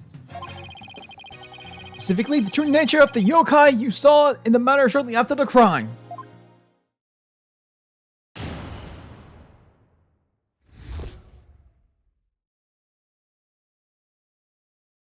And the yokai's jinxing.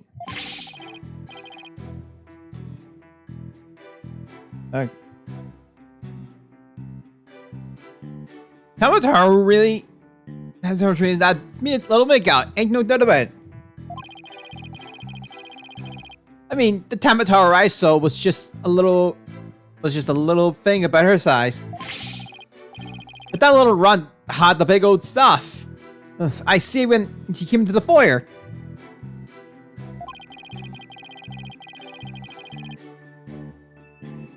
Oh yeah. I don't know. Patrice just stole it from the Forbidden Chamber after stumbling upon the crime scene. She was gonna use it to wild me on kind of my first reputation. I just know it.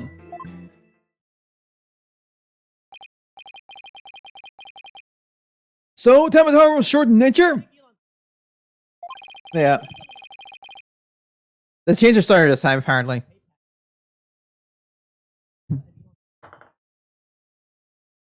And that's because it was Miss Jinxie Tama all along? You betcha! Besides, all the rest of the manor were way taller than her. Being in height, it's but an easy thing. But a big ox like the defend that could never pass for short. What if the Tamataru impersonator was walking on their knees? Worth no knee walking, I can see it myself. I seen it myself. Then perhaps that yokai really was with them after all. All monsters are not but tricks, either of the mind or the cheap parlor variety. So you're saying that she created an illusion like one of those magical eye things? Precisely. Human senses are easily deceived. Take the fellow in the cell next to me. Each night, he cries and screams about some ghostly things he sees. But in truth, it was simply the janitor. Oh, Prosecutor Blackwell just give up the ghost. Literally. The janitor's deathly complexion, all white in attire are, no doubt, partially to blame. That and the fact that he constantly mutters about taking vengeance for this or that. That Actually sounds like a real ghost to me. The defense may now cross-examine the witness.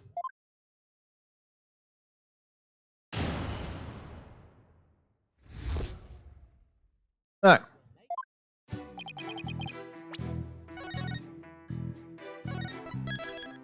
Let's just keep going. Hold it! Ms. Finch, you must have mentioned something about a practice yesterday. You denied the so-called lesson was about what you were supposed to say in court? No, you got it all wrong. Then could you tell the court exactly what sort of lesson it was? Oh, it was, what was it again? Yikes! I don't remember. Math, you know, numbers and stuff. He's completely under Blackwell's control too. Anyway, that time with her was that little gal. So what's the difference? Hold it! I take it you've got a good look at how tall the Tamataro impersonator was? You betcha. I got a habit of sizing people up. I could even give you a primer on how to pull it off. Oh, the attainable notch. I got a knack for figuring out where people's pockets are and how much money they have. I says I'm real good before I release them with their valuables. He just admitted to being a pickpocket right here in court. Does the witness hold that this Tamataro entered the foyer? I'm ready, though. Hold it! Well, you're not going to brush it all off by claiming the purpose short. Hee. Must have had a raw nerve, cause you ain't that's all yourself. Look who's talking, mister. I've got to stand on a box just to testify.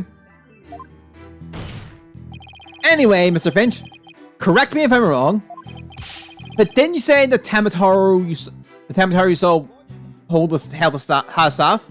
Really? Cross my heart, hope to die. I know, cause it went a jingle and a jangle. And what do you suppose that staff came from? The staff, you say? Well,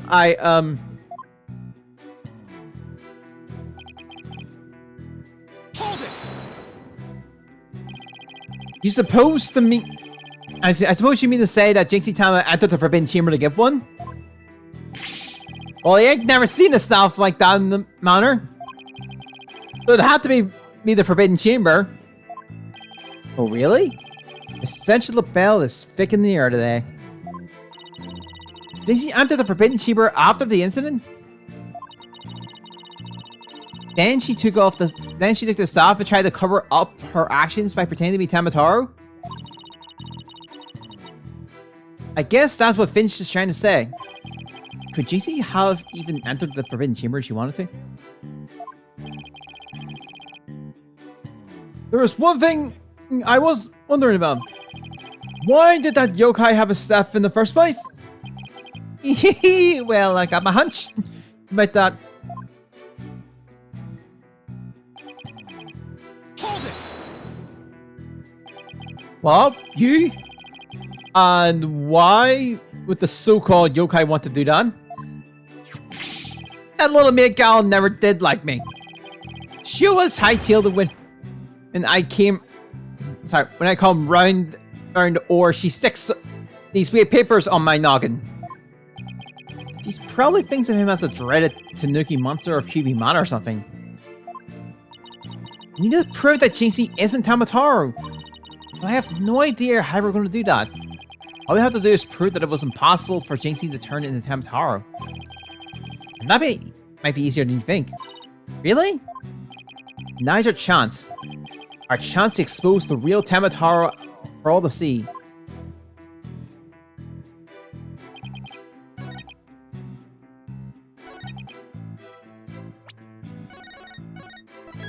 Alright.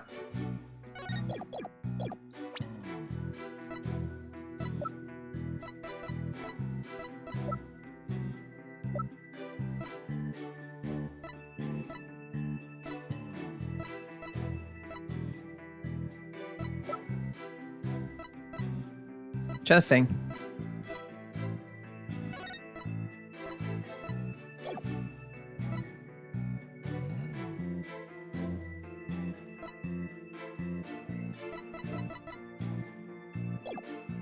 Alright. Oh!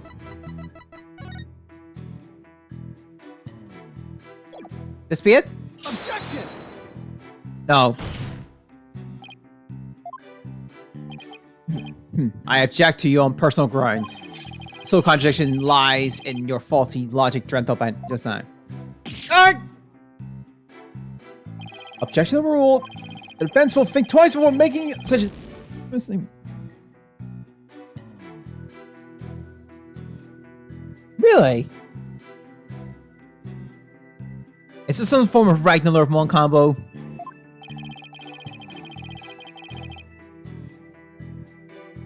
Okay. It seems that statement didn't particularly conflict with the evidence.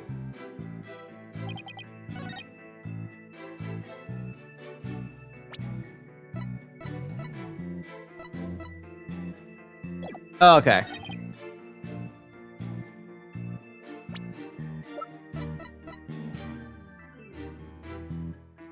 Objection! It was the freaking key.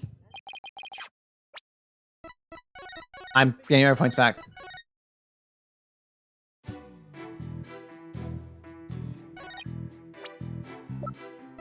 Objection! No!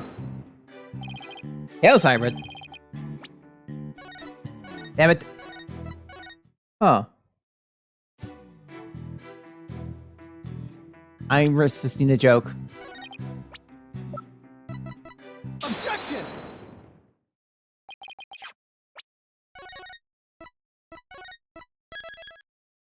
Alright. Oh yeah, see none.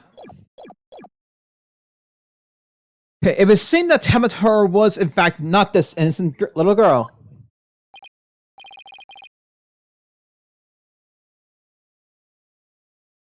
Okay, huh? How'd you figure it out?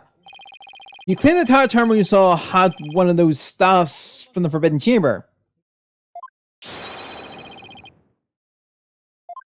Oh, sorry.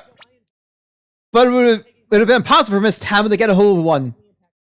Are you elaborate, Mr. Justice? I'm actually going to take a quick look at the phone now. The mayor swallowed this key shortly after the murder. He wanted to keep the killer out of the Forbidden Chamber. What's this?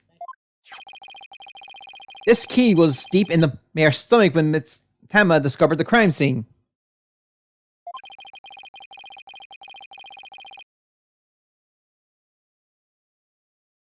As you see, it would have been impossible for her to get into the Forbidden Chamber. In short, the Tamatar seen holding that stuff.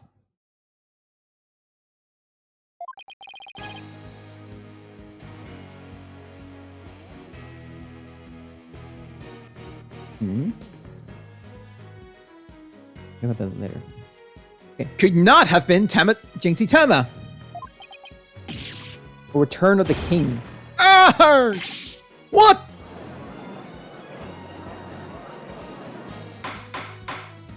Wait, this is Red Dragon Archfiend stuff?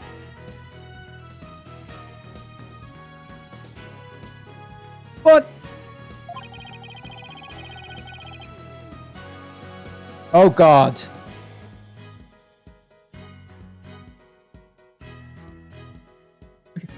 And what does the defense believe was impersonating Tamatar?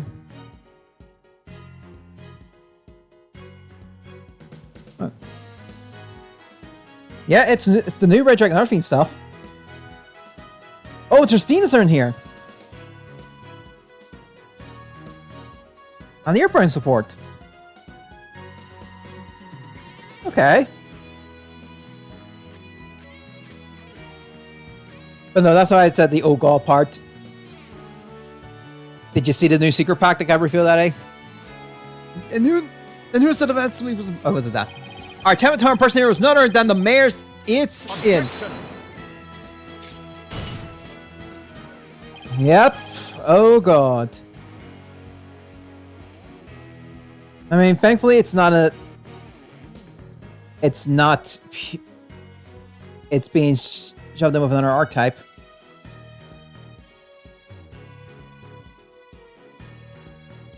Oh, such accusations beg evidence.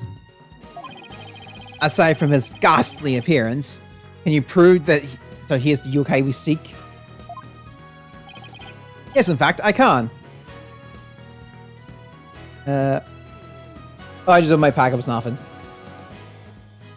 Oh, that's gonna be an interesting thing on roulette.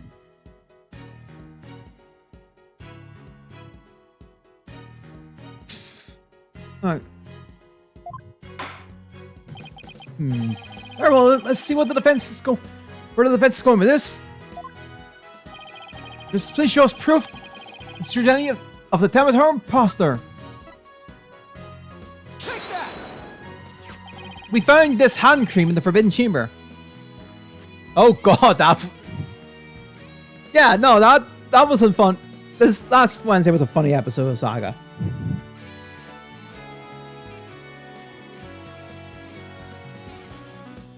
Okay. Yeah, and I got completely off track there. Would you haven't watched? Have you not watched this last Wednesday's one? Anyway, this is here, and we know that whoever the and we know that whoever was Tamataro took one of the staffs out of there. In short. Oh, okay then. Yeah. And you, yeah. That's the thing with next week's second last episode for the ban list, so I'm curious what they're banning. I believe whoever this hand cream belongs to is the yokai impersonator we're looking for. Mr. Justice, how do you propose to identify the hand cream's owner? I'm glad you asked, Your Honor. The defense requests a fingerprint analysis on this piece of evidence. You might tell us who it belongs to. Interesting. So you expect to find the yokai's prints there? Very well. I hereby call short recess while we wait for the fingerprint results. No need for that, your baldness. We have the prints on the prints of everyone at the manor that day. You can't, Professor Blackquill! Could anyone be more whipped? I'm going to restrain the joke. Fulbright, and now analyze this for prints. You have 3 minutes. Your wish is my command! Or well, I guess we'll just wait right here. Oh, nice. If it's seen, the fingerprint analysis is complete. What did the results show? What in the world?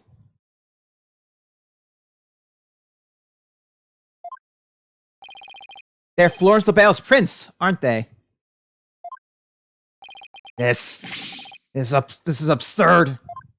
Prosecutor Blackwell? I'm not gonna like this, am I?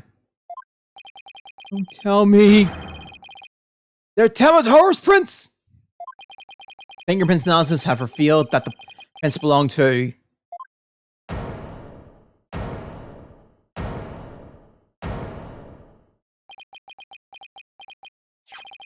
Phyllis Finch. Objection! Wait, what? What? And Mr. LaBelle wasn't the one who entered the Forbidden Chamber?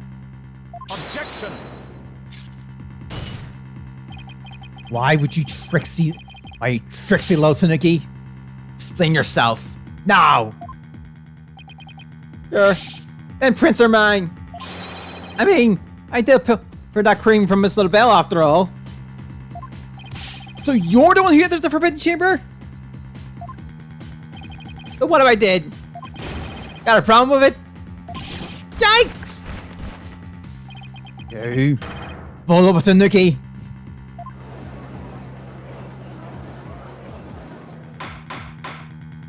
Order! Order!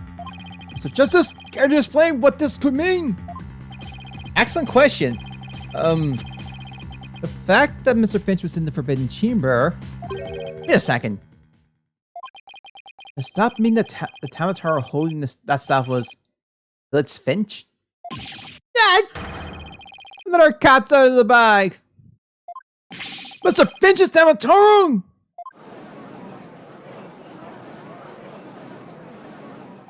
I don't understand. Does this mean Mr. Finch is the real killer? Would this most explain himself this instant? Begging your pardon, your honorship, but I was just doing what the alderman told me. He wanted the Tamataro in the village exorcism ritual. Oh, you mean that event at Ninetales Vale Festival?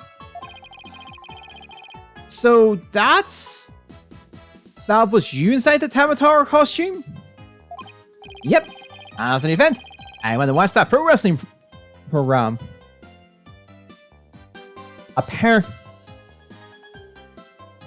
Apparently, it's just a string of events.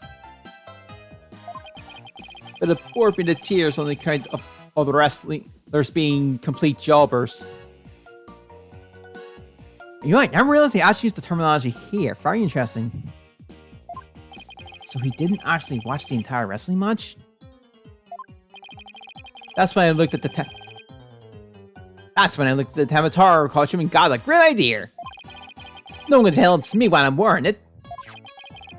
And because of them superstitions, no matter what I do, the villagers won't say a word. In other words, you use the superstitions to effectively render yourself invisible. Why did you want to enter the Forbidden Chamber in the first place? Got to the treasure there! So that was my big chance to sneak it in and nab it. Sneak on in and nab it. Treasure. Only that it's the greatest treasure, the greatest get rich quick chance in the universe. Grandpappy told me all about it. That there's an amazing treasure in there. He went in there not knowing his grandfather had already pilfered it. Yes, that's one tale that didn't get passed down from Grandpappy to grandson. Wait, how exactly did she get into the Forbidden Chamber? There was a meeting in the Fox Chamber that day. Plus, the mayor swallowed the only key that could have opened the Forbidden Chamber's door. You couldn't have possibly gotten in. I could for the air vent in the foyer. And left the old alderman's pit. Left the old of the alderman's picture. I went in and made a nice little hole. You start to get into the air duct that leads to the Forbidden Chamber. I did. You what? What the how is that even possible? Wait a second. I remember that earth vent in the Forbidden Chamber. So Mr. Finch found a way to get into that earth duct. And that's how he got from the vent to the Forbidden Chamber vent? So Tamataro was nothing more than a cat burglar, or rather, a Tanuki burglar. And we're back to being without anyone to charge for the Alderman's murder. Looks like our so-called yokai is nothing more than one big troublemaker. Tell me, Mr. Finch, what did you do after fleeing to the foyer? I got out of that costume real quick, which would just cause trouble at that point. And where's that costume now? Heck if I know. And it ain't my fault if you never find it. The police search every nook and cranny. You know yokai costume is left in that manner. What if it was tossed outside the manor? Ah!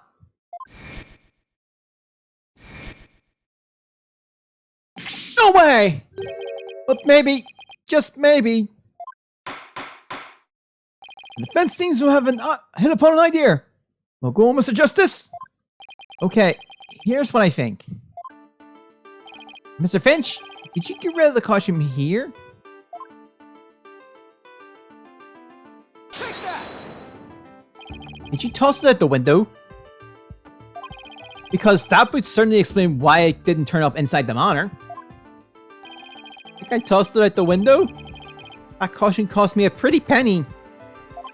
So why would I go do something like that? I can think of a few reasons. Any bright ideas, Apollo? Well, assuming the caution really was tossed out from the window, then the next question would be, what happened to it after that? And if I'm right, I might just have to think to prove what happened to the costume. Yeah, we're still trying to get somewhere in this one. Phyllis Finch, I have just the evidence for you. You do? This evidence proves you got rid of your Terminator costume through the window. Take that! Ah, that's Terminator flying through the sky. And just how does that prove Mr. Finch threw his costume out the window? It's quite simple. There's not Terminator in this photo. It's the costume Mr. Finch threw out. Ah, that's crazy talk. You ain't serious, are you? There's a steep cliff right outside the foyer window, meaning the manor is pretty high up. The costume flew the air after it was tossed out. That's when the photo was taken. In other words, the photo of Terminator really was a flight of fantasy. What? Yikes! Oh my! So there really never was a yokai. Ah, I can't keep any of them cats bite. I still file a claim for the lost costume. This more than proves the defense position. Jinxie Tama had nothing to do with staging the yokai sighting. Here to raise any objections? Prosecutor Blackquill? None whatsoever. I'll deal with that tricksy Tanuki after I've dealt with this kiss. We did it! Good going! Now all we have to do is make Florence the Bell take the stand. Objection! Sheathing the sword a bit early, are we not? Huh? Nothing has been proven beyond a doubt. Take this tricky little Tanuki, for instance. How do you suppose he was able to exit the Forbidden Chamber? Probably the same way he got in through the chamber's earth. And what had the feather and tracks at the scene of the crime? They would suggest that the Tanuki exited through the chamber's door, not the earth vent. Objection! But the Forbidden Chamber doesn't open from the inside. So what you're saying makes no sense. Right?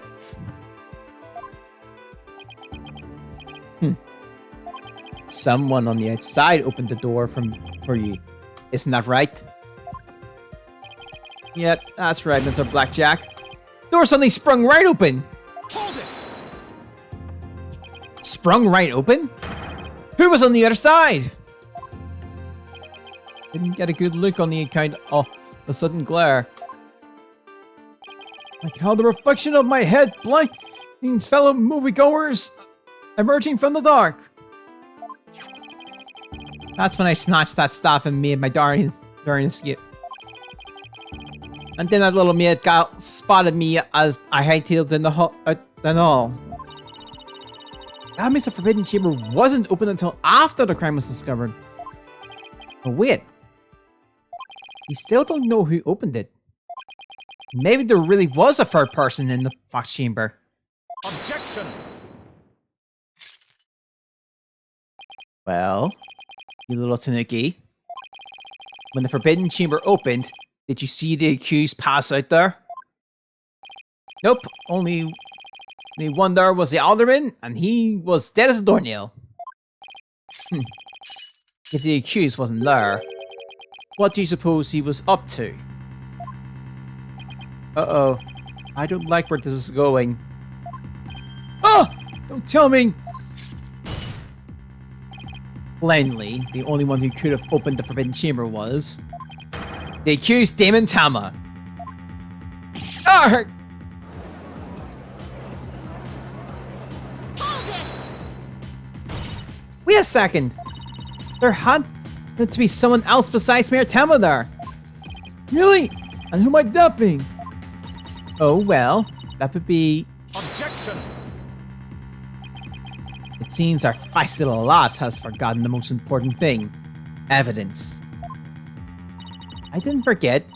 I was just testing your attention to the details.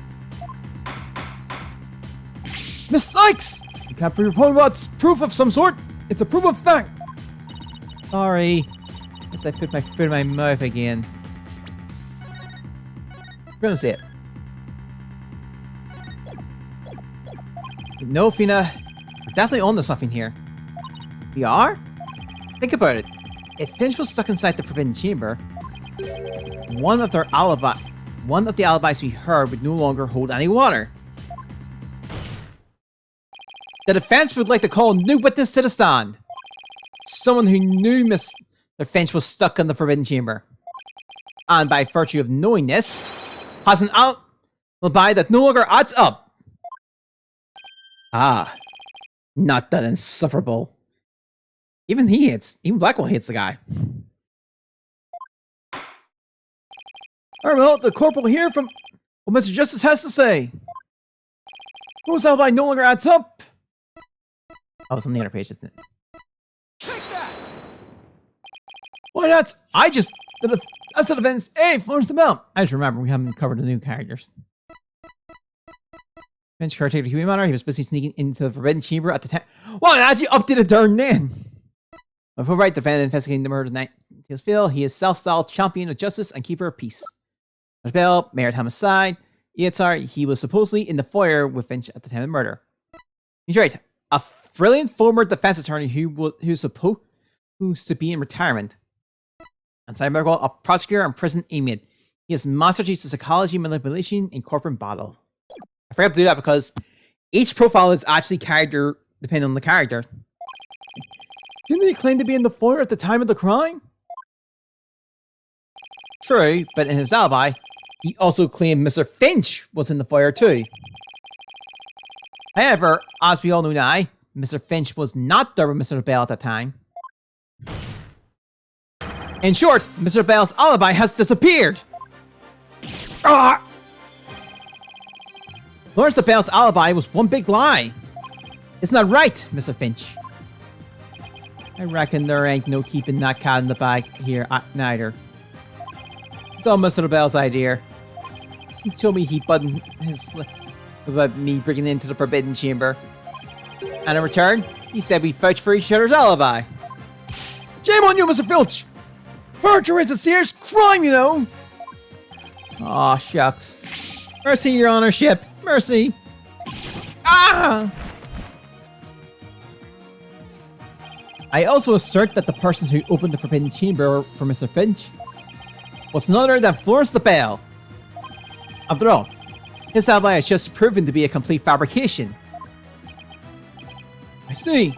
We'll take a 20-minute recess, after which time we will see what Mr. Bell has to say for himself. Yes! You're finally going to drag that slippery snake onto the stand.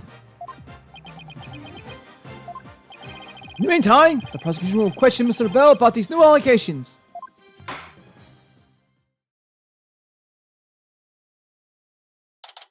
April 19th, 10:25 a.m. District Court, Defend Lobby number 3. We did it, Apollo! We finally dragged Mr. Bell into the court! Yeah. Hey, why the long face? I can't help but feel I'm missing something important. Plus, Prosecutor Blackwell's bound to mount a counterattack. You really are a worrywart, aren't you? It'll be fine. I'm a serious figure who opened the Forbidden Chamber for Mr. Finch. Had to be Florence the Bell. I know, but that's not what's bugging me. I wish I could put my finger on it, though. At any rate, the big showdown with Mr. Bell is up next, so chin up, Apollo!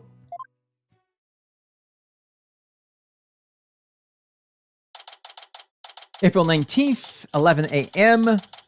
District Court, courtroom number 4.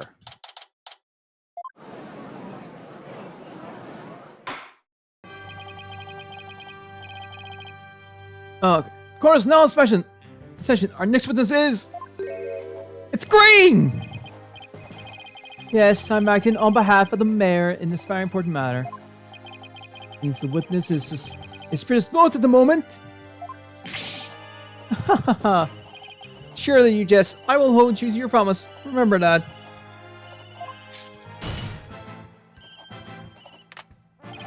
Oh, my dearest apologies. This is Florence the Bell, personal aide to Mayor Tema. Or should I say, the accused? Ouch. The poor mayor hasn't suffered enough? Well, what business do you have with me? I'm a very busy man, so let's make this as brief as possible. Your baldness. Right. This offensive testimony has revealed a hole in your alibi.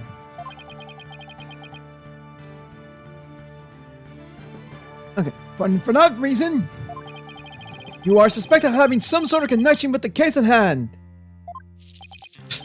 The fake I be associated with this entire Luther affair. Well, I'm not. So where you go now? I have very important matters to attend to. Objection!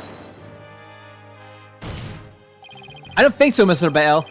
Do you realize what a serious crime you committed? Miss, you're being accused of perjury! This is your chance to clear the air! Fine. It's true that I faked my alibi for a very good reason. The mayor was obviously the killer, so I created a fake alibi to confuse the matter. You see, as his personal aide, I feel I had to protect him. Sorry. You think this is funny? Without your alibi, you're a suspect too. What were you really doing at the time of the crime? Peasant. How dare you accuse me? One of the... Objection! One of the beautiful people of being... Objection. Stop stalling and tell the court what you were really doing at the time of the crime. Thanks, Vina. Silence!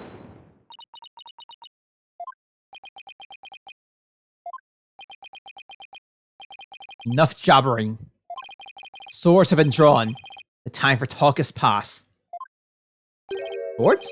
What swords? This is a duel to the death. The fate of the accused rests in our hands.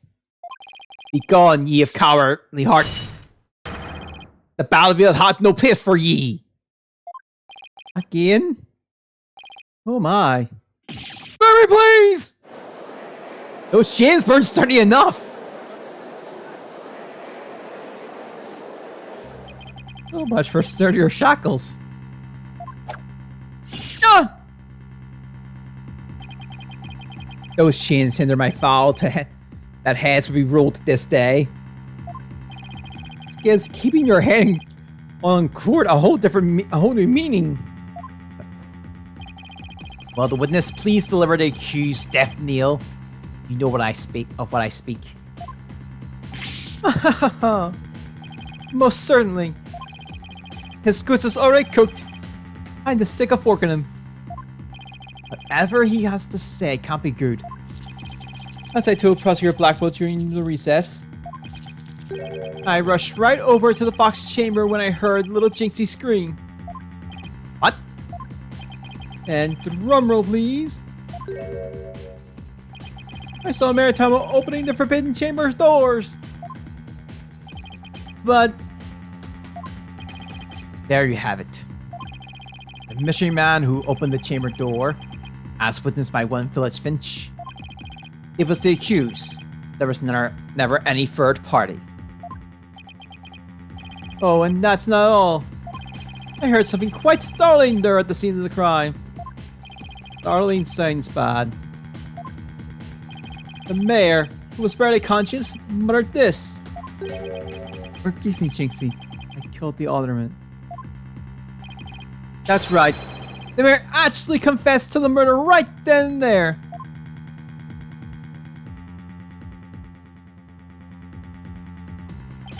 He confessed!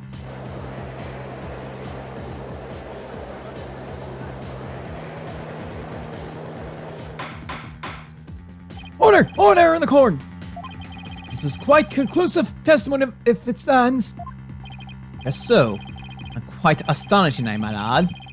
I only learned of this fact during the recess. I just love surprises, don't you? And that's why I say the best for last.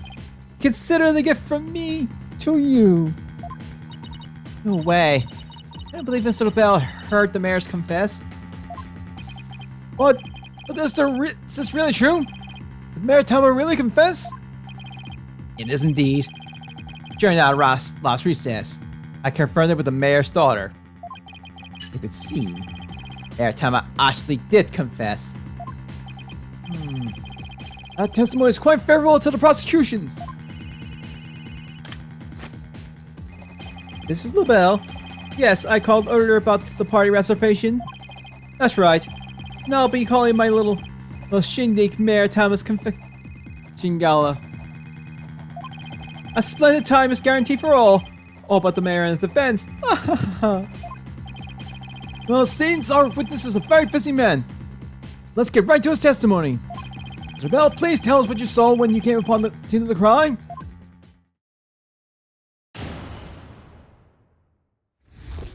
What the Bell saw. I was in the hallway, hiding in the shadow. That's when I heard the confession. Upon learning of her father's crime, she fled without ever noticing me. Sorry. Immediately after that, the mayor came to, stood up and opened the forbidden door. One time. As I ran in terror, the demon emerged from his prison. In shock, I fled down the hallway to my right. Oh, sorry, to the one with the phone at the end.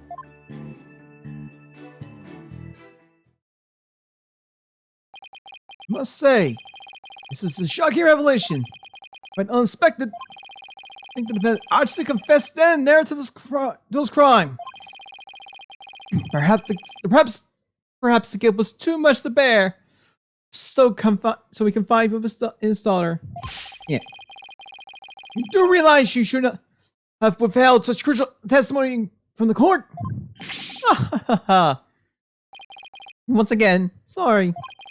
It's just, I fear being accused if I mentioned coming upon that most unpleasant scene. Urgh. Why did the mayor confession have to be brought up by this guy? You better do something before the judge declares the mayor guilty. As a death row inmate once told me in years gone by, there is a time to fight and a time to yield. A time to live and a time to die. Arg! He's laying it on real thick nine. The defense may now cross-examine the witness.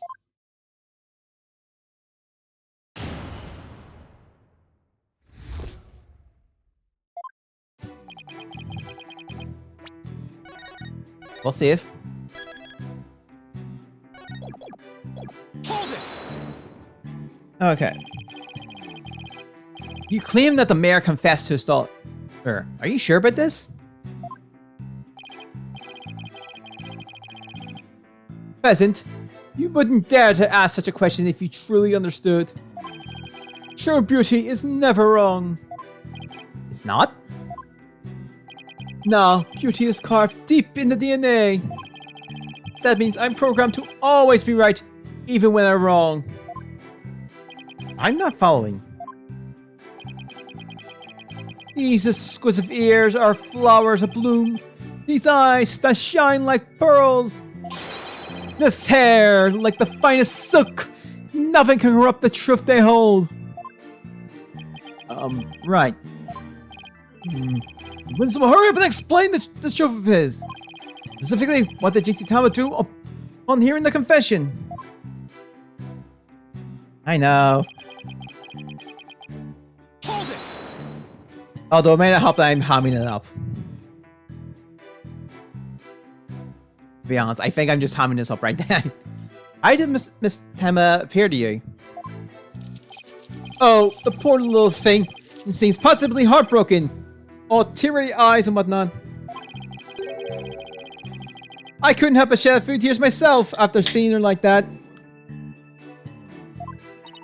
Is Ashley sympathizing with Jinxie? Seems like an overly human emotion for him. Yeah, because he's the real monster we've seen so far. And looks odd in character.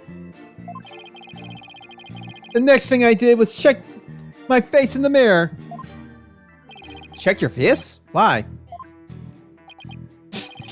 Behold the beauty that is my sadness! What else? Apollo, I'm starting to lose all faith in humanity. I know the feeling, but hang in there. At least keep faith in our clan. Let's keep this moving, shall we? So what happened next? Hold it! He opened the Forbidden Chamber? But why would he do that? Who knows? Maybe he wanted to free the demon Temotaro? Objection!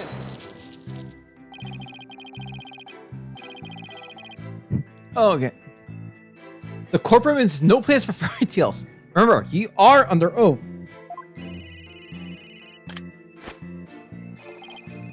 Hello, LaBelle speaking. Yes, I will certainly explore the matter. Toodles!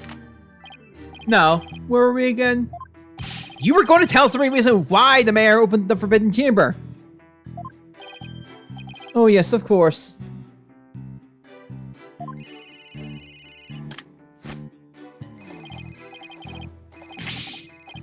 Okay. Hello, this is LaBelle. Ah, good one, sir. You're an absolute riot. Okay, bye. You were saying? Never mind. This is just a waste of time. He's just going to tell more lies. The witness will focus on his testimony, not his phone calls. Now tell the court what you did after you saw the mayor open the Forbidden Chamber. Well, after that... Hold it! What was Mr. Finch like at the time? He was shouting, I can't see! I can't see! It's the curse of old Temotaro! Then, he took off running like a madman! He must have been blinded by the sudden life flame then. Wrong. What? He set eyes upon me! I was just blinded by my radiant beauty! I don't know where I should stop being Fire Hammy when I'm talking like LaBelle or not. But it feels like it's the right thing to do. So it was the curse of Florence LaBelle rather than Temotaro? Yes, I'm afraid such beauty can be a curse. It's almost criminal. The only thing criminal here is your ceaseless jabbering. Now get on with your testimony. Oh, forgive me your darkness. Let's see. Oh yes, I flee for dear life from Temotaro and... Hold it! Why are you doing this? So, after you fled into the hallway with the phone at the end, Temotaro ran off towards the foyer? Precisely! Notice any inconsistency, Apollo? Well, Jinxie also saw Temotaro, right? He did. She said they passed her in the hall after she made that call to the police.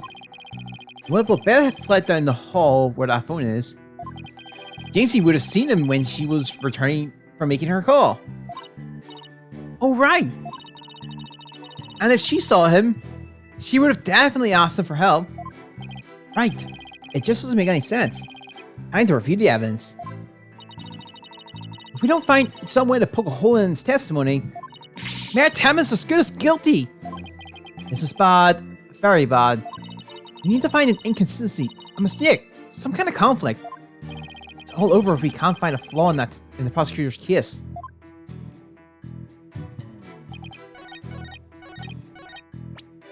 Right, let's see. Let's make sure I can actually hit the right buttons the first time around. I'm pretty sure there was a confliction here.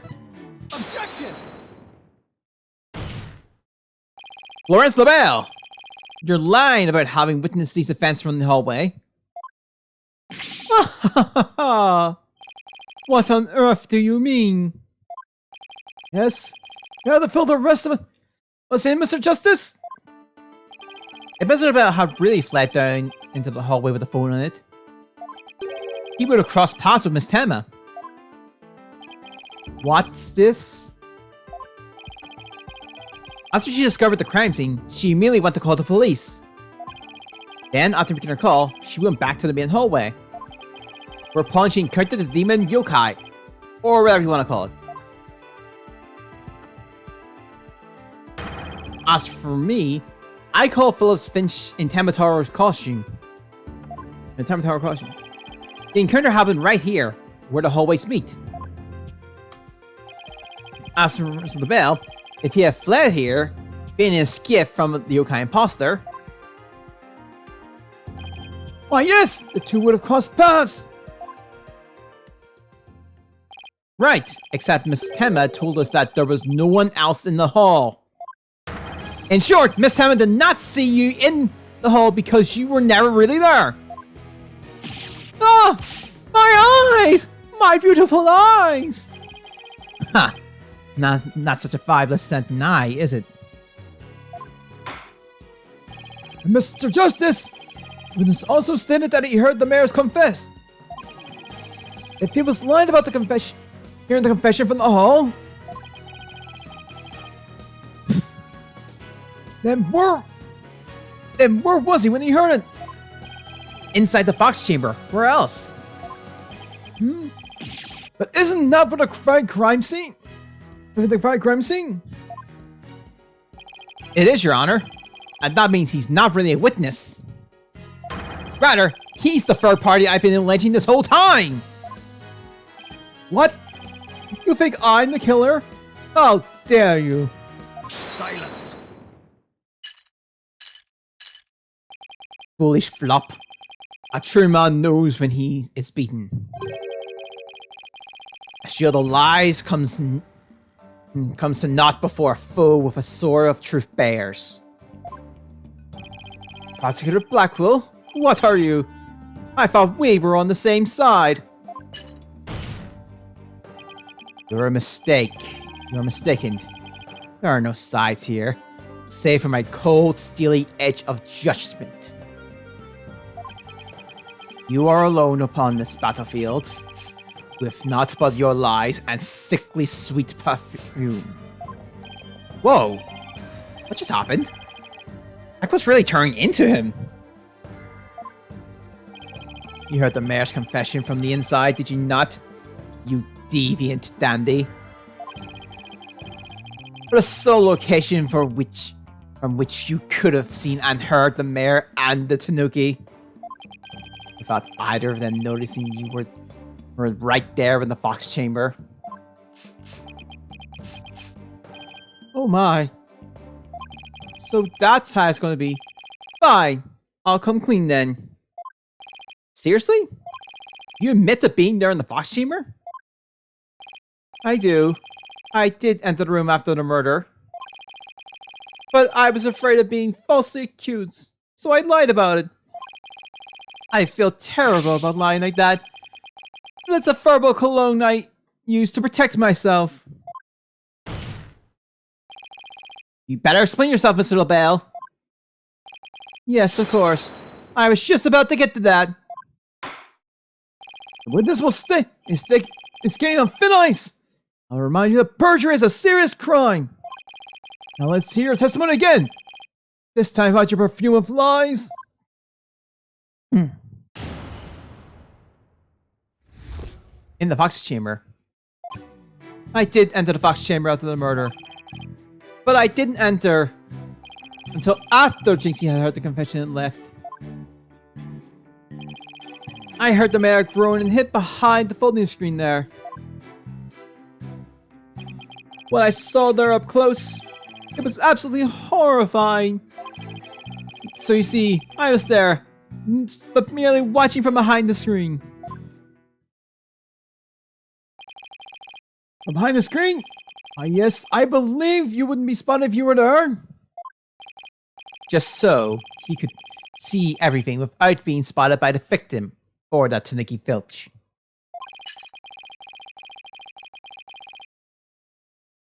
Oh, suffice to say, he was a mere witness to the offense, rather than an actual third party.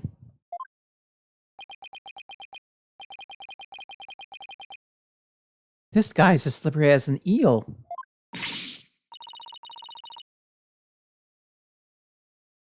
Okay. Apollo, you think he's telling the truth? Well, he was in the Fox Chamber, so at least that much must be true. The defense may cross-examine slightly for your witness. I think I messed up the word. Alright.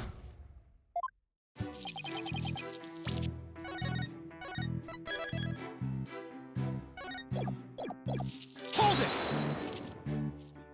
Why in the world would you enter that grisly crime scene? Why? Because I was worried sick.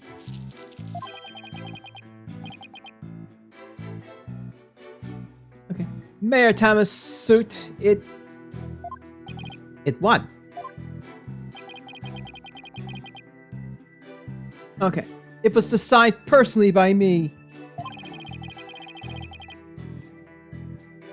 I was worried my work of art might get blood on it.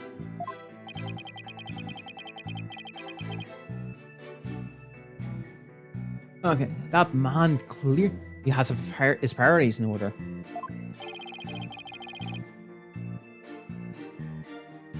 Okay, let's get this over with, shall we?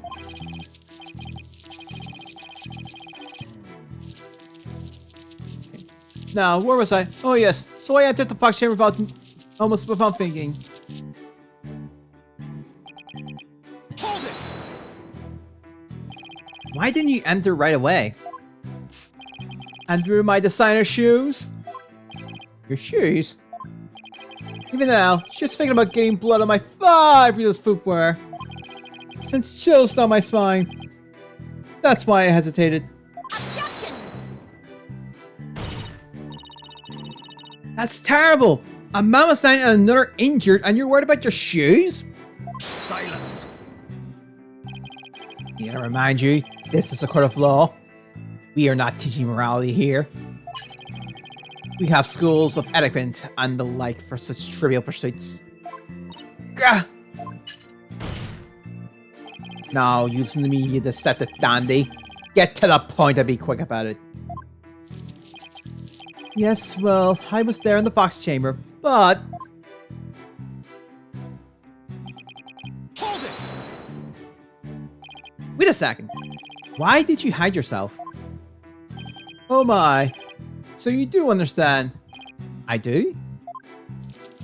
By hiding, I was concealing my fabulous beauty. Which, for the sake of the universe, is something I should never ever do. That's what you're thinking, right? I'm sensing a black hole of egocentricity be forming around the witness stand. We can deliberate his mental process another time.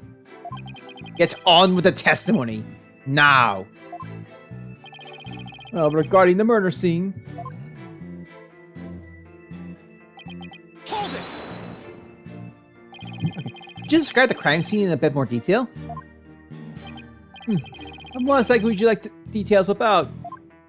Well, I'd like to ask you about... Probably ask about the murder weapon. Could you describe the state of the weapons that have been used at the scene? The spear had been thrust all the way through Alderman Cuby. Then there was that statue the Alderman used to bludgeon Maritama. That incredibly inspiring symbol had fallen to the floor. Right, the statue. But why would he find that inspiring? What exactly did you find the statue inspiring? Well, when I saw that statue, I felt as if the murder had been realized. It's like A celebration of union between town and village. An inspiration of goodwill. Symbol of goodwill, sorry. Broken statue next to a bloody corpse. Real inspiring.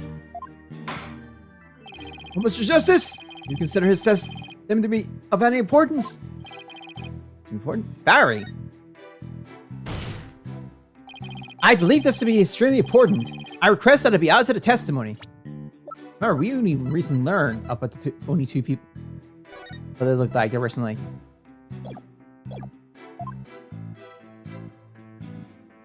A statue had fallen to the floor. It was a token of goodwill celebrating the murderer. Hold it! A token of goodwill? Are you referring to the Fox and Demon statue? Yes. The statue of the alderman allegedly used to strike back at Mayor Tenma. The mayor trampled down goodwill only to be clobbered by its statue. It's quite ironic, don't you think? And that's when that symbol of goodwill was transformed into a symbol of conflict. Hold it! The mayor had been knocked out by a blow to the head. Could he really have opened the Forbidden Chamber in that state? Well, it did seem difficult. It was all woozy and stumbled around as he opened it.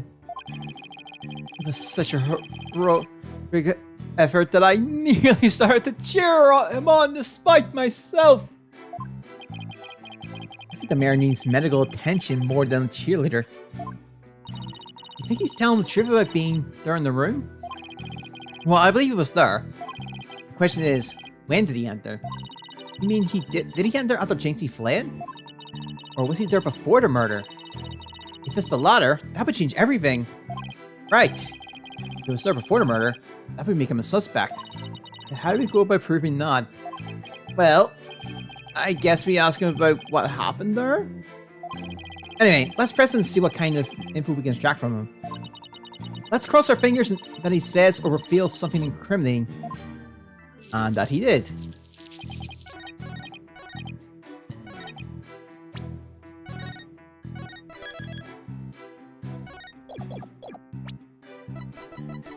Again, only 2 people knew about this one. Your lies have finally betrayed you, Mr. LaBelle. What possibly could you mean? You said the statue was like a celebration of union between town and village. Isn't that correct? It is indeed. But what of it? The two yokai are joining hands in goodwill. It's as if they were celebrating the mutual murderer.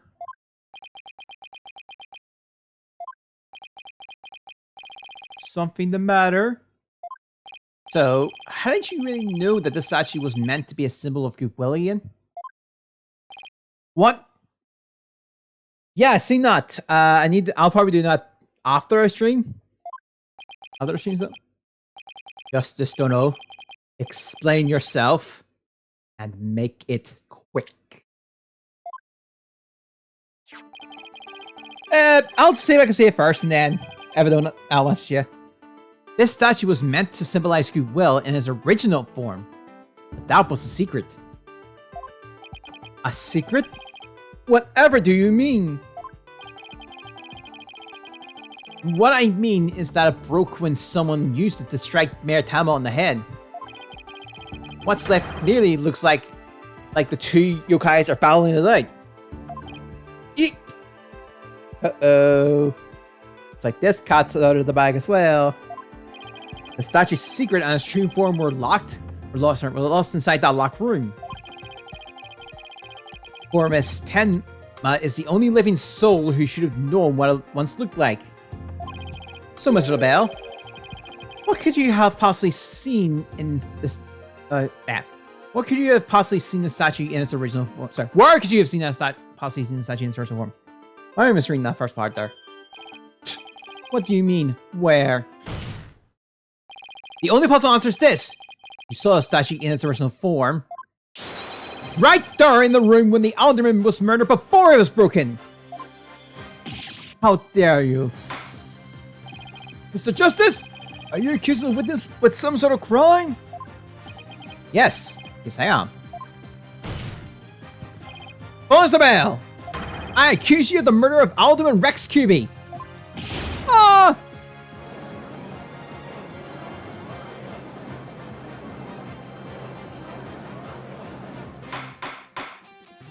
Order! Order!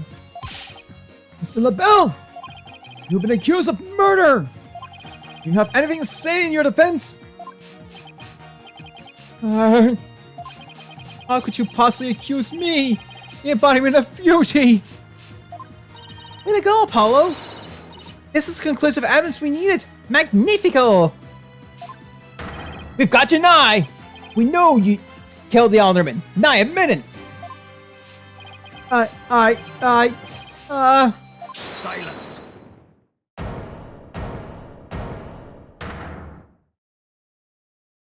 Enough of your silly games, Justice Dono. This prancing peacock could not possibly be the killer. Objection! What are you talking about? His alibi is already crumbled to dust.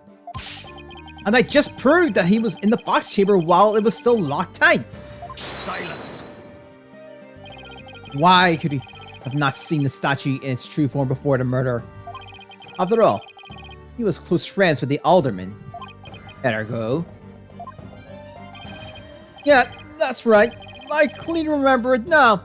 Alderman Cube, he told me about it. Not about what the statue actually looked like. I mean, he was a good friend of mine. Objection! Yeah, right. He wouldn't show you a secret gift like that, just like that. Silence. Moreover, it has already been proven that he was not present at the scene of the crime. It has? Forgotten, have we? From her... I'm suppose it's it's a cologne from LaBelle. Recall this little scam statement, if you will. When Jinxie Tama unlocked the Fox Chamber, she saw the alderman and the mayor collapse therein, and no one else. Oh, dang it. The fact is, it was you two who made that apparent in yesterday's court session. Thus, Florence LaBelle could not have possibly been in that locked room. Oh crap.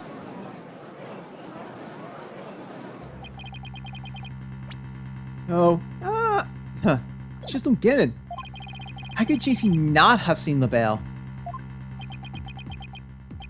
The proof is incontrovertible. No room for debate assists. Am I not right, your baldness? Does seem awfully conclusive. That points to the defendant and victim being the only people in that locked room. Moreover, the defendant has already confessed. Objection! Silence. You cannot defend the indefendable. Your role in this charade is over, Justice Dono. But the baldness. This trial would last an eternity if we were to keep crossing blades with these simpletons. It is high time you brought down the hammer of justice. Point well made. I believe it's time to declare a verdict. The court finds the defendant, Damien Tema. Well, I've seen that my time is at hand. Mayor Tema? Counselor, there's a matter to which I must testify. I'm recalled now only for your good grace. Counselor? Oh right, he must be me. Do you finally remember what happened before that blow to the head? Bailiff, don't just stand there. Seize him. It's no good! I can't restrain him! Know me and despair. For I am a Tamataro, demon lord of the yokai.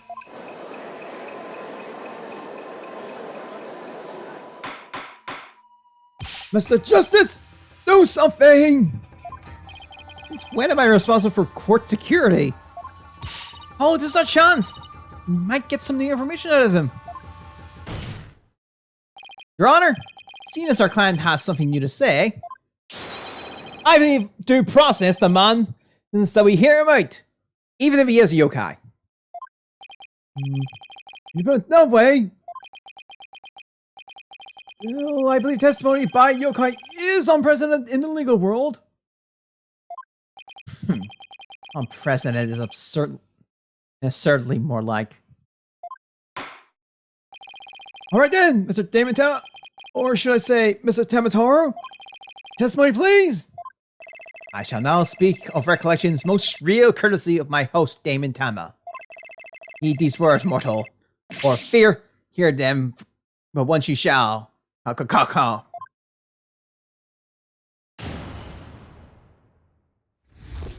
ruler of demonkind. Barely conscious was Damon there amid the darkness. Suddenly, two yokai did appear. On one side, I, Tematar, ruler of demonkind. And on the other, my mortal enemy, the nine-tailed fox.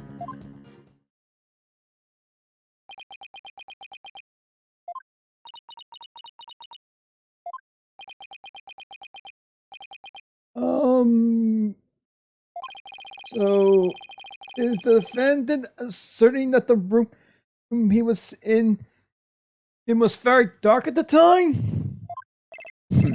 Strange as that may be, yes, indeed. All was in darkness. And the part about Tamatar and the nine-tailed fox being there, yes, that too. Tamatar towered overhead and the nine-tailed fox glittered in gold. Ah! I call auto abuse, Your Honor! It was seen the defendant's recollection are not to be trusted. Thanks, Taka. Yes, well, truth be told, my host's recollections are still a bit fuzzy. As if half dreamt, that happening lingers in his mind. Hello? Maybe I can help here. Really? Oh, you mean... Yeah, I can hear it. The discord in his heart. I sense unusual motion in the mayor's memory of the event. Okay, I just hope our findings don't come back to haunt us. Again.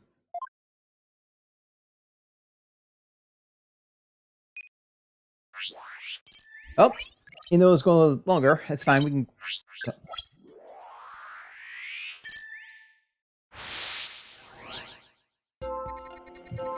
Early conscious was Damon there, amidst the darkness. Suddenly, two yokais did appear. On one side, I, Tamatar, ruler of demonkind. On the other, my mortal enemy, the nine-tailed fox. Got it! There's an unusual set of happiness here.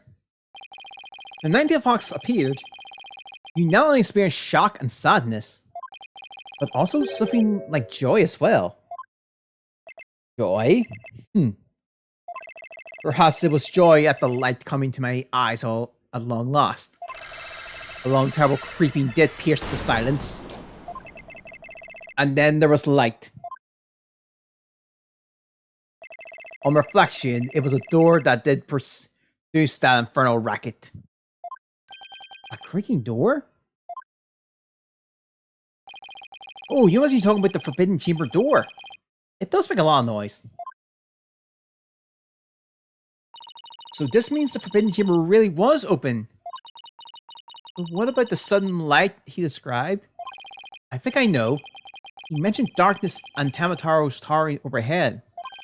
Maybe the mayor wasn't really in the Fox Chamber at the time of the crime. Mayor, Mr. Mayor, by the darkness that you were in happened to be here? Take that! The Forbidden Chamber?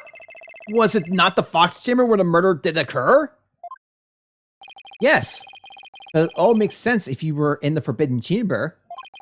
That terrible creaking sound was probably the Forbidden Chamber doors open. And the towering temple you saw, most likely the Forbidden Chamber statue?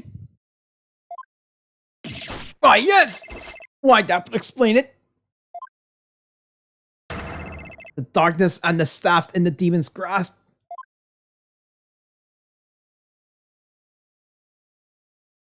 But even if all that's true, then what about the nine-tailed fox? Maybe he was seeing things? Just like Jinxie and her imaginary yokai? Fantastical, Apollo! It's entirely possible! In a groggy, dreamlike state, people can misremember things and events. Misremembering, you say? Let me think. Ah! I do believe I remember now. That was not the nine-tailed fox. It was the amazing Ninetales! What? The amazing Ninetales? At first, this was but a dream, I thought. Now, however, most clearly do I recall, it was the amazing Ninetales who did open the Forbidden Chamber doors.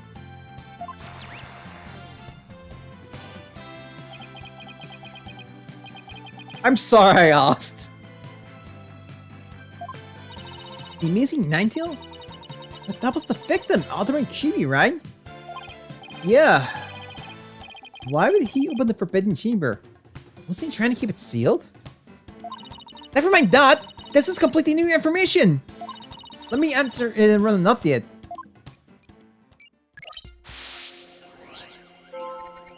Party consciousness. Here we go. Amidst the darkness of my statue of Tamataro loomed overhead.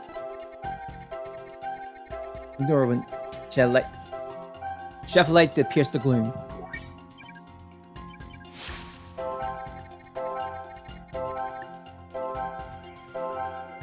Oh, the amazing Ninetales has come to the rescue.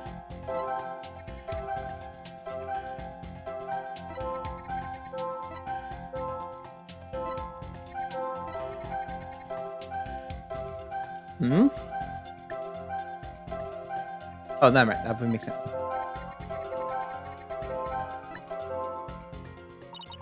What do you suppose the amazing Ninetales was up to? Question. Have you been trying to free the mayor from the Forbidden Chamber?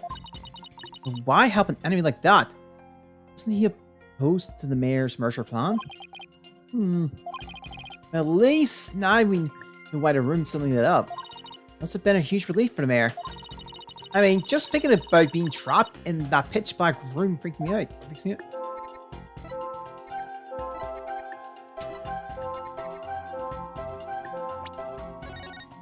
A bit of sadness here, actually.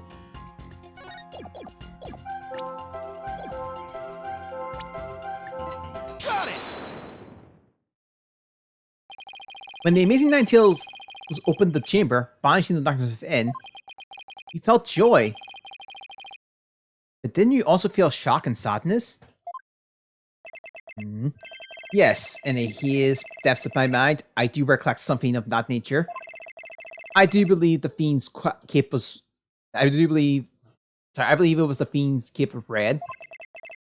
Or when I behold it, a great wave of sadness did inexplicably wash over me. There's still some disruption? Cape? Red? Hello!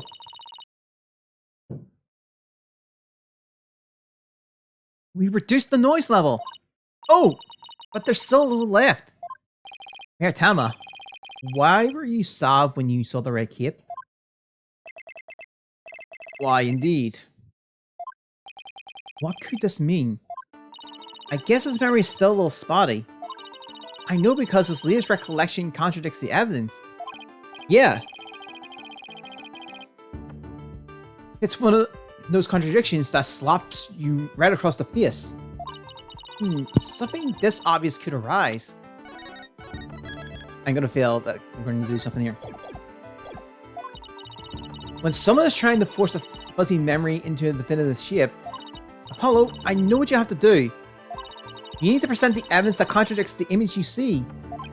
Oh, so it's basically the same as usual cross-examination process. Okay, time to refute the evidence. Without contradiction, here comes justice.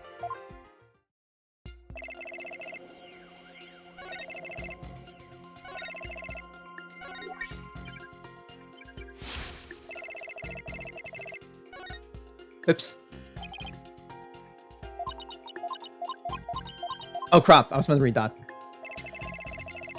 Sorry, I spent it for that. Still seems this memory is really confusing. Yeah, but that's unlike data. Memories are living, breathing things. Preconception, illusions, memories overlaps, memory repression, sorry. Our memories are intimately tied to our psychology and emotions. So this contradiction is somehow caused by an emotion? I believe so. There's some deeper meaning here. Let's present some evidence. Maybe it will help jog his memory.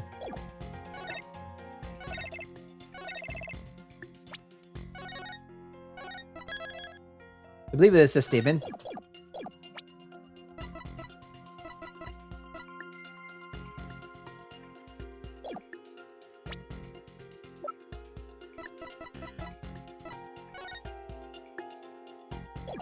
Objection! Yep. Ninetales does not have a kip. You said the Amazing Ninetales kip was red. Are you sure about that? Yes, well, I do believe it was a red kip I saw, but... Maritama! Does this kip look red to you? Oh, that certainly does not look red. Not even scarlet or crimson either. Nevertheless, when my liberation did something red, it did fill me as yet hazy field of view. And I thought to myself, the Amazing Ninetales is arrayed in a cape of red. So you mistook that red something for his cape, huh? Apparently so. And remembering it now brings a great sadness upon me. So the red something probably wasn't a cape after all. Maybe that great sadness he mentioned is what's interfering with his memory. Well, he would have seen the fox chamber behind the Amazing Ninetales. What red object could he have seen? Or that would have been that shocking? I know! Could it have been... Maritama! What's this reference? Oh, right, yeah.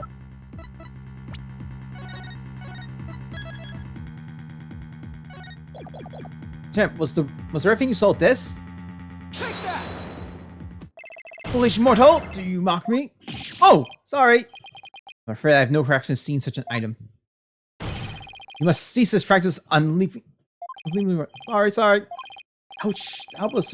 That was a human demon double punch. Apollo, think of something that's red and could produce a feeling of sadness. Good evidence again.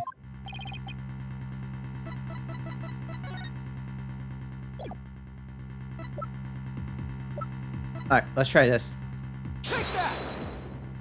Something red that could produce a deep sadness. I was about. Could it be, Mr. Tama, that what you saw was the alderman's blood? Blood?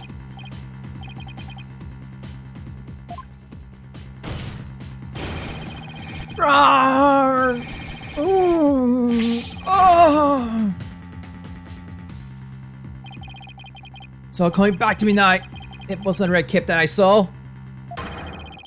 It was lying beside the Amazing Ninetales. The alderman's bloody body!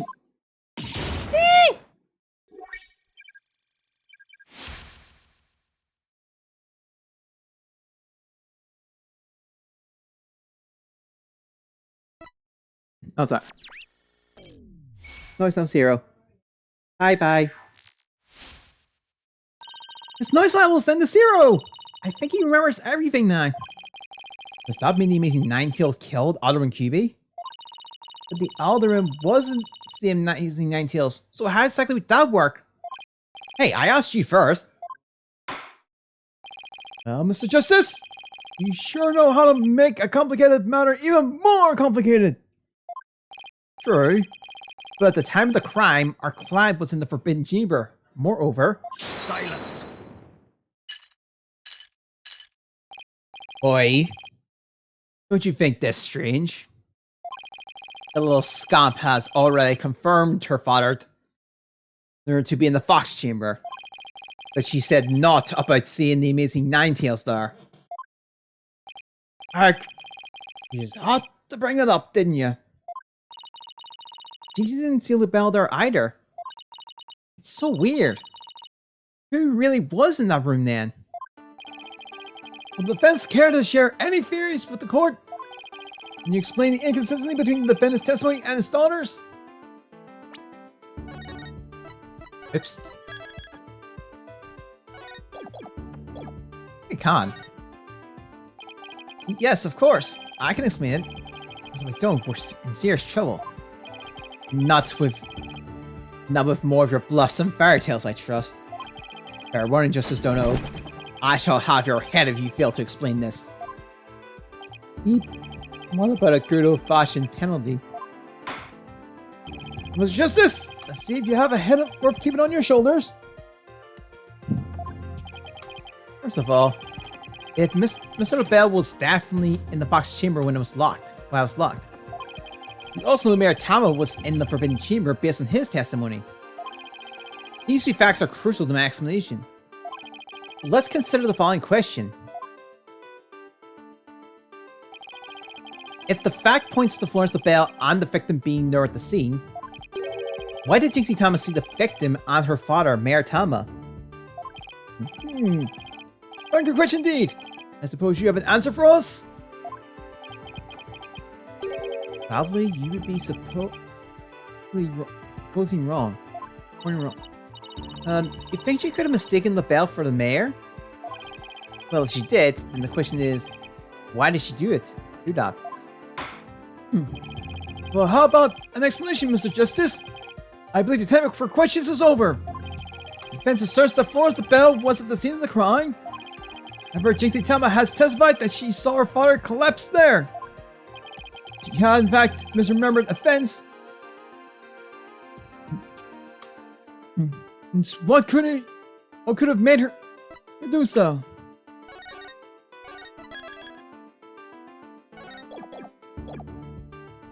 LaBelle was disguised.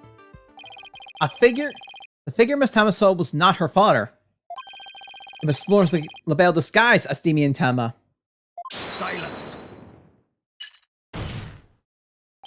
That is a complete impossibility. Their faces are utterly unalike. Could you explain that away with a mere disguise? Yes, they both do have incredibly distinct faces. Maybe the disguise completely hid his face. I think Jinxie would have mentioned if she could have seen her father's face. And if it was that sort of disguise, wouldn't she have removed it? Oh, right. Your sword is as dull as your mind, Justice Dono. I shall show you what a truly sharp blade is capable of. I'm wrong. I think I'll pause. Ah!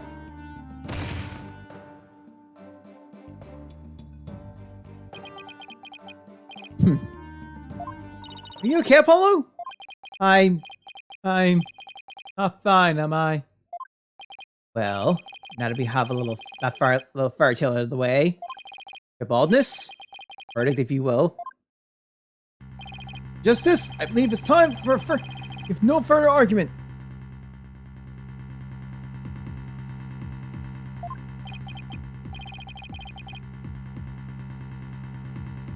Okay. What's even left for me to do? Hello? Remember what Mr. Wright always says?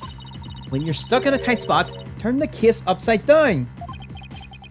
Turn the case upside down? He does say that, doesn't he? I don't quite see how it applies here. Still, never hurts to give it a try, I guess. Let's see. Rather than Jinxie didn't remove the disguise, maybe she could remove it. And rather than she didn't tell anyone about the disguise, maybe it was she couldn't talk about it. A wrestler's mask is more precious than his own life. He never unmasks himself in front of others. But there are matches where wrestlers battle for the right to remove each other's masks. You have your mask torn off is the worst humiliation wrestlers could suffer. That's why their masks are more important to them than life itself. And what about the fact that it was the amazing Ninetales who opened the door? A mask that can't be removed in front of others. Can these specs turn things around?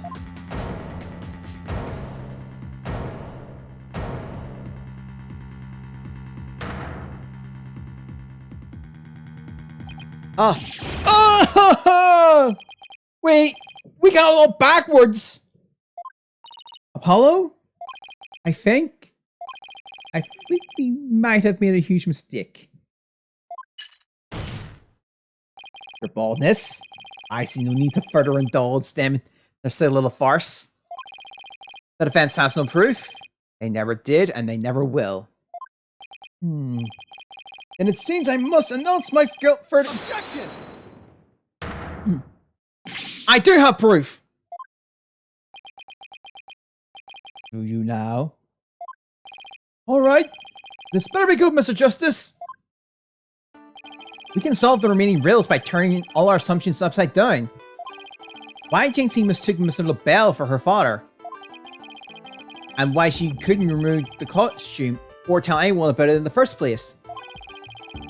These riddles are inextricably linked to Mayor Thomas' secret identity. A shocking secret identity that will turn this entire premise of this case upside down. This piece of evidence clearly reveals Mayor Thomas' secret identity. He is the amazing Ninetales. Gah! What absolute claptrap poppycock balderdash! We thought the Alderman was the amazing Ninetales and the mayor was Tematoro. That's why we believe the mayor killed the Alderman in his lust for the Ninetales fail. And why it was the basis for the prosecution's entire case against our client. However, we got the whole thing backwards. Mayor Tama wasn't Tamatoro at all. He was the amazing Ninetales.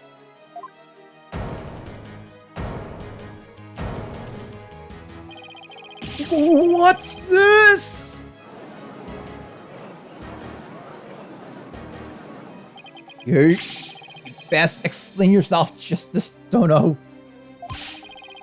From where did you derail such a far-fetched conclusion?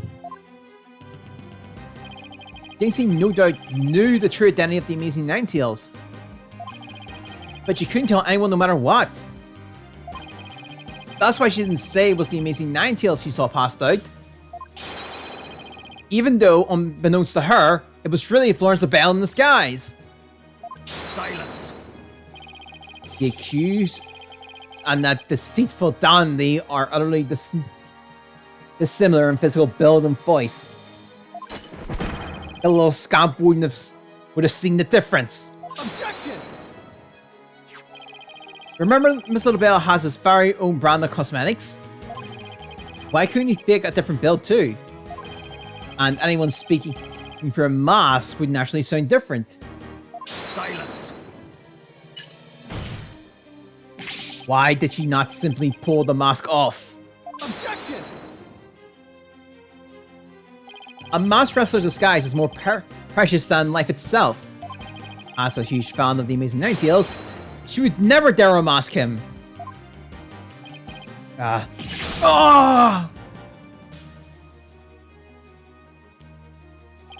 This case of mistaken identity also explains the riddle of the locked room.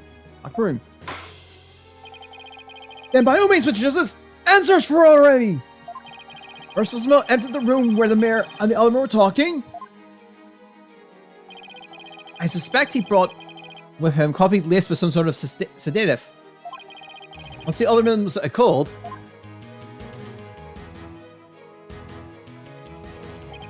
that's when Mr. LaBelle killed him. Next, he took the mayor, who he had also drugged, into the Forbidden Chamber. When he returned to the Fox Chamber, slipped into some of the mayor's spare clothes, and completely disguised by donning the amazing Ninetales mask. When his entire shrouded in praise, Mr. LaBelle then let out a scream. The The scream that led Jinxie Tama to the scene. Oh, so then the person who said I killed Alderman QB was... Yep, that was Florence the Bell in disguise.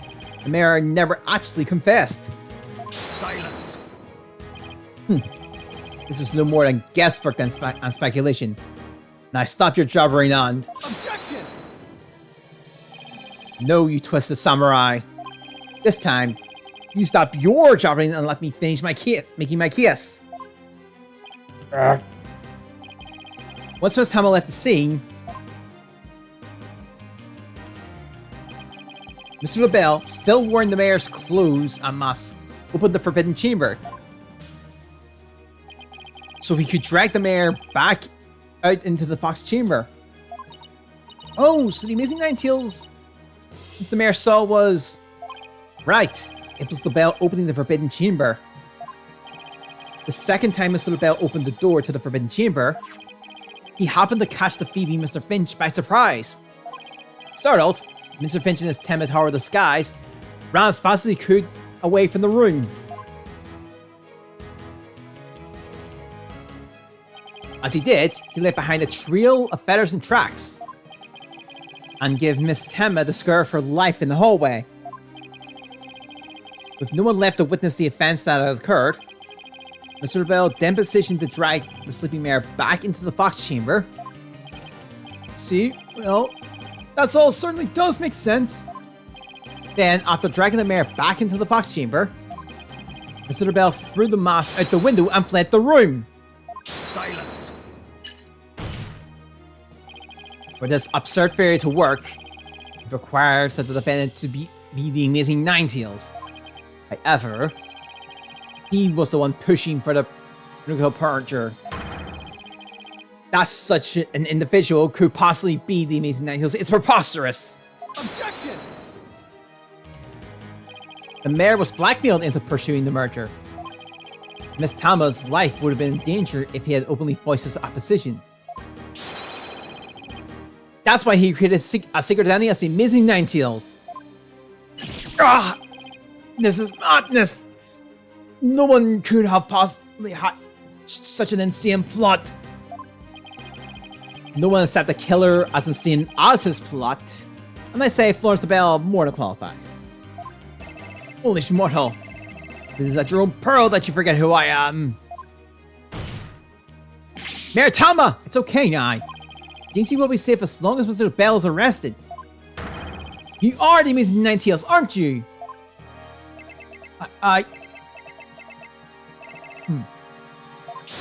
Hold it.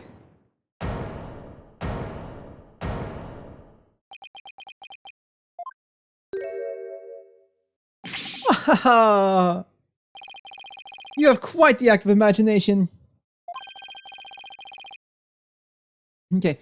Mayor Tama is not the amazing Ninetales. Objection. Okay, what do you mean? Well, has the mayor admitted to this yet? But that's just...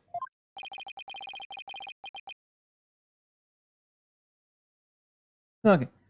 And even if he did admit to such nonsense, I would rather reveal the truth behind Tamataro right here and now. What? Why you wouldn't dare reveal the secret. My good friend, the Alderman, told me all about it. But it wouldn't be good to expose the truth. What with the superstition now, would it? Truth behind Tamataro. What's he talking about? Yeah, so go ahead. Say it. Say, I'm the amazing Ninetales. I dare you. Objection. Wait. Someone please explain what's going on here. There was someone please explain. Mayor Tama will do anything to keep the truth behind Tamataro a secret. A dark, terrible truth that has been kept secret by the village superstition.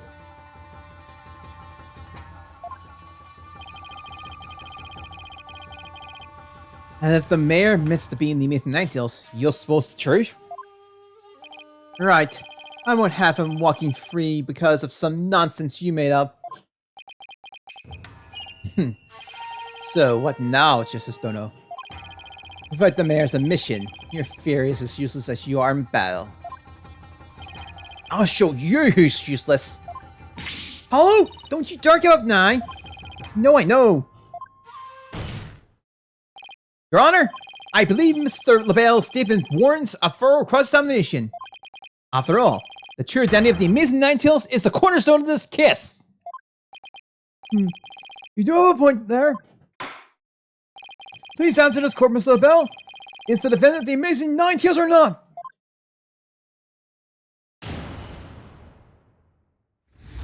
The Amazing Ninetales' true identity. The Amazing Ninetales' true identity is not Mayor Tama. The mayor would never admit to such utter nonsense.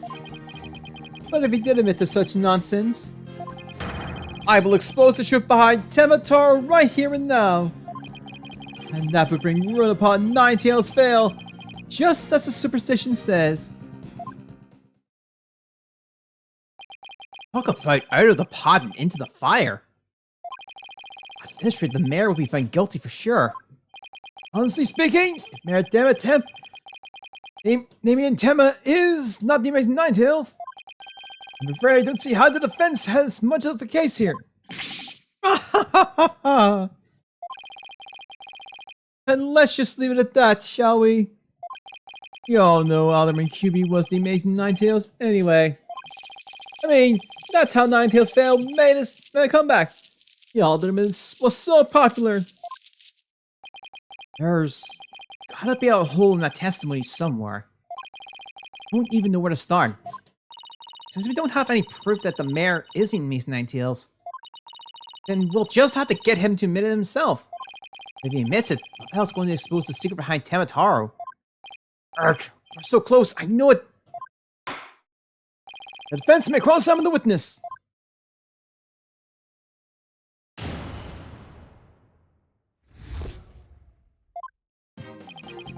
Alright. It is the final cross-examination. This is the last one. Cool. Hold it! Okay. This whole case only makes sense if the mayor is the Amazing Ninetales. I know you use this mask to create the illusion of a locked room murder. Silence!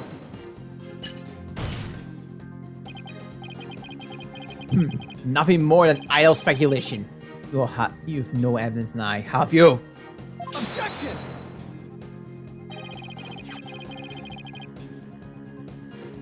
Okay.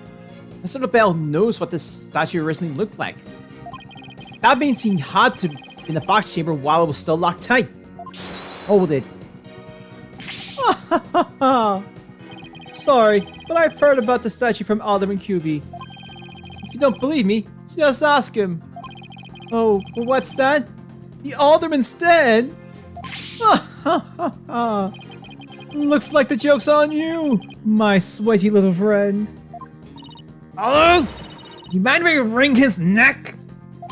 Wait in line, because I'm going first. Temper, temper. Anyway. Hold it! The only nonsense here in court is you, in this court is you and your assertions. Such anger and terror. It's terrible for the skin, you know. Beauty is like a flower that blooms forth from a serene heart. Excuse me?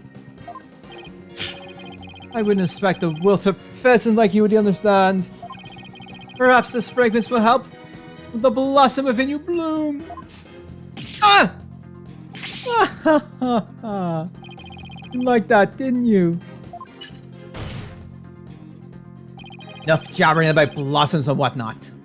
Get on with your testimony before I slice into a bouquet of cut flowers.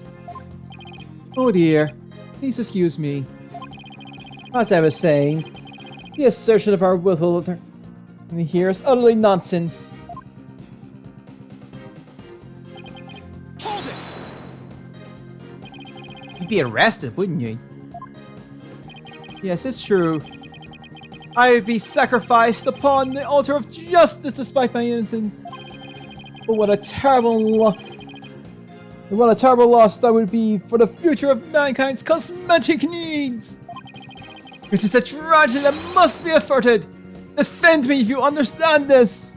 Silence. The only terrible loss is the time wasted by your ceaseless yammering. You would avert that the tragedy awaits you and that vexed seeing vintage of yours then. Yes, I know. I'll get on my testimony. Anyhow, suffice to say, should the mayor admit to the defendant's nonsense, I will make good on my friend and... Hold it! And just how did you learn of the so-called truth behind Tamataro? Alderman Cubey told me about it. The secret of the Forbidden Chamber and the truth behind Tamataro. Why would he share secrets like that with you, Mr. LaBelle? Because the Alderman's wife. I was looking after her while she was hospitalized. His appreciation, he appreciated it so much he shared the secrets with me. Wait, did he threaten the Alderman with, in addition to the mayor? Don't tell me that's how he learned how to open the Forbidden Chamber. Needless to say, I'm not above revealing the truth behind Tamataro. Hold it! Do not gaze upon Tamataro. Do not tell others if you see him. Isn't that what the village superstition says? Exactly! Telling others what Tamataro looks like will reveal the truth. That's why the superstitions were written down in the first place. And ruin comes to the village if you free him?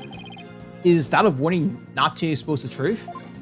Ah ha ha ha! Bingo! And that truth is, Tamataro is a great greed, inspiring fortune. That's what the whole that's what the whole battle over Ninetales Vale is all about. Tamataro is a great fortune? Come to think of it. Only that it's the greatest quick chance in the universe. Round have you told me about it? That there's an amazing treasure in there. Tamataro actually be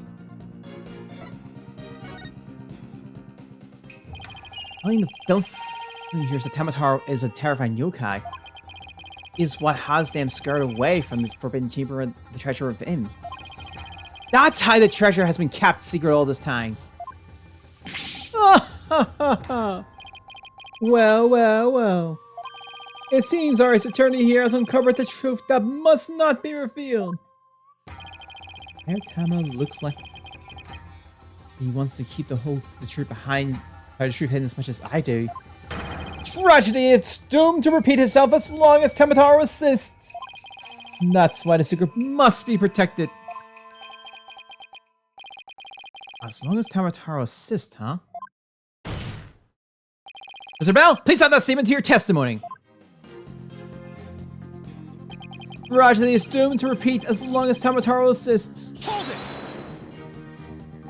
So in other words, tragedy wouldn't occur at all if there was no Tamataro? Yes, I suppose so, but that's wishful.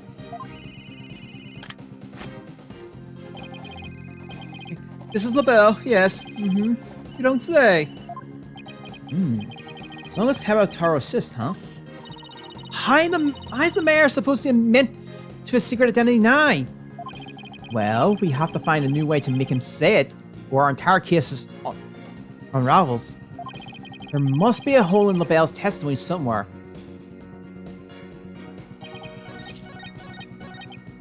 Well, we came about something that's interesting.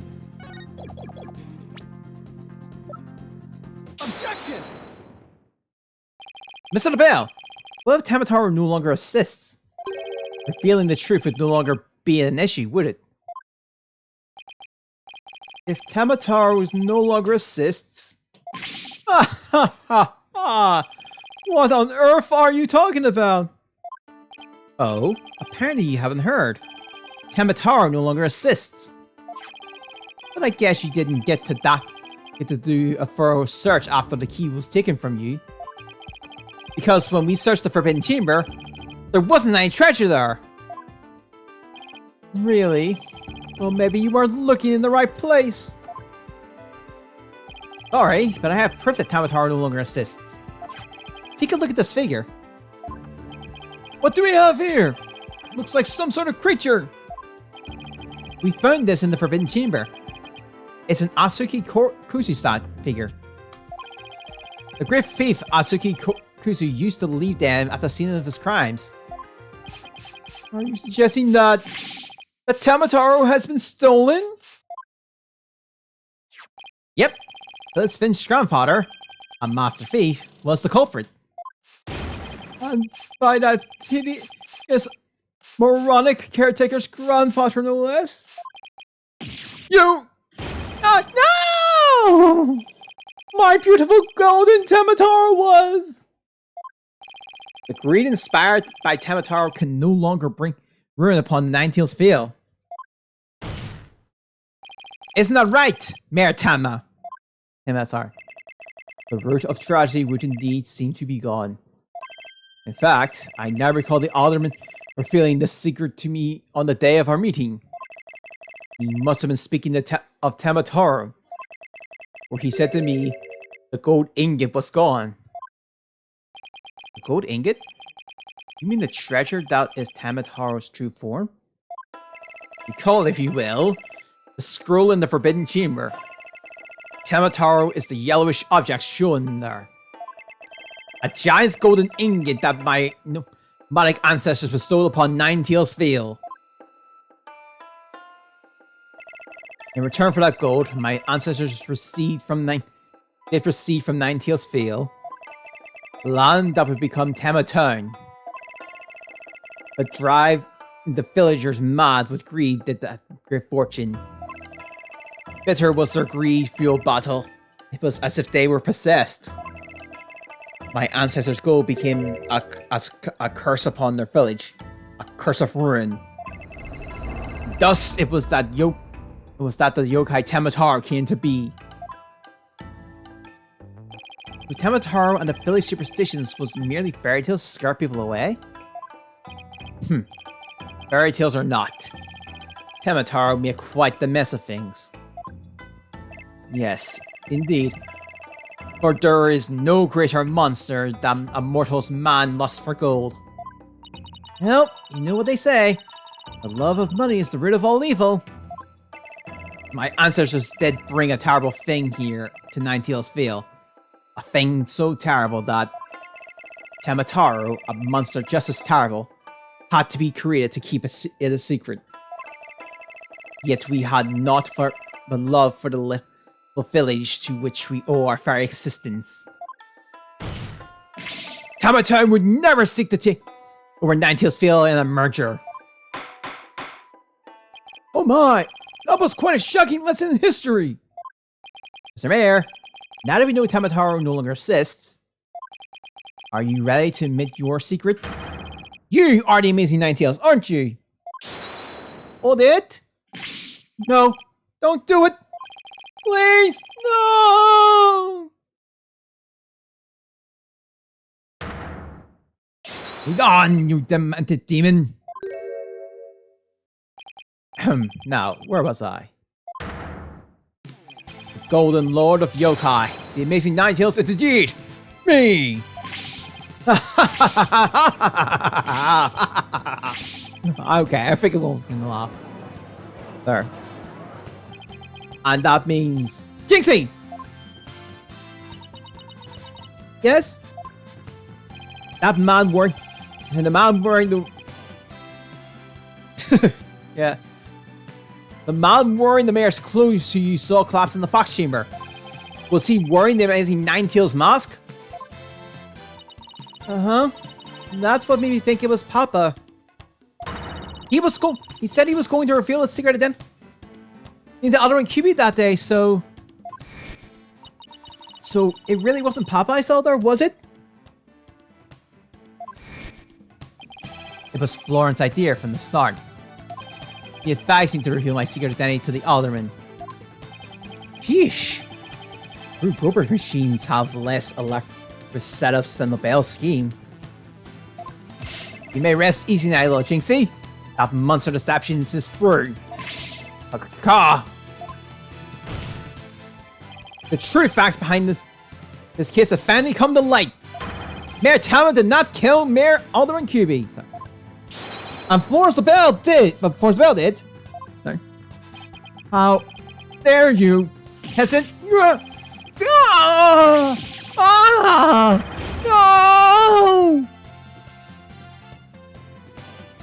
Silence.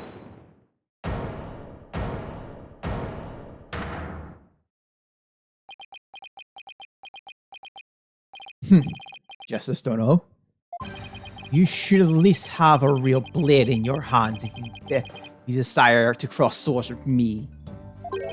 Or have you mistaken this battlefield for a training ground? What's this guy want now? Evidence is like a ridge of sharp blade that cuts through bones as dough or butter.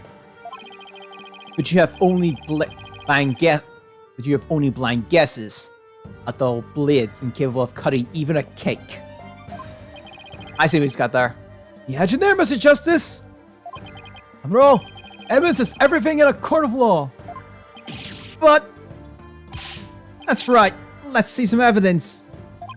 Of course, a perfect being like me wouldn't leave any incriminating evidence behind. I think Black has a point more here. Less episode of Pulp, more just to point him in the right direction. If his hints are not, you know, simple enough. This is the final battle. Justice and Samurai must live and die by the sword. You will live or die by the evidence you hold.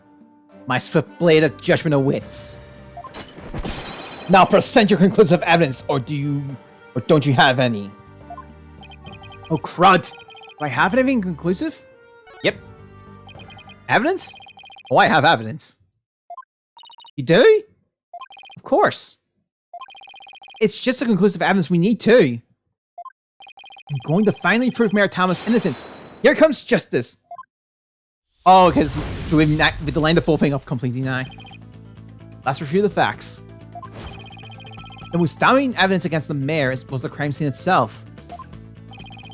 The mayor and the victim were the only two people found in the room. Also, we all thought the alderman was killed because he was the Amazing Ninetales. But we know now, of course, we were way off. The Amazing Ninetales is really Mayor Damien Tama. That's why when his daughter Jinxie saw the Amazing Ninetales collapse at the scene, he mistook him for his father. Or father, sorry. Those are the facts we have revealed. However, Mr. LaBelle asserts that he did not leave any evidence at the scene of the crime. But he didn't say anything about evidence outside the crime scene. Maybe he isn't as clever as he thinks he is. Do we have any evidence found outside the crime scene that provides any clues? The mask. Clues inside the mask. A clue inside the mask. Oh, I know! The Amazing Ninetales mask! It was found washed up along the river. What sort of clue did that mask hold? White hair. White hair in the mask. And what about the hair left in the mask? Who does it belong to? A swing of Florence LaBelle. Doesn't matter, his white hair is LaBelle's. Right! That hair is LaBelle's. Nah, yes. Nah, that's what I call conclusive evidence.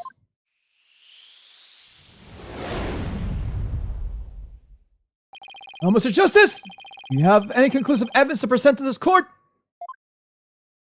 Of course I do. Observe this mask, if you will. The mask? How is that conclusive evidence? It's not the mask itself, but the white hair inside it. We originally thought it belonged to Alderman Rex QB.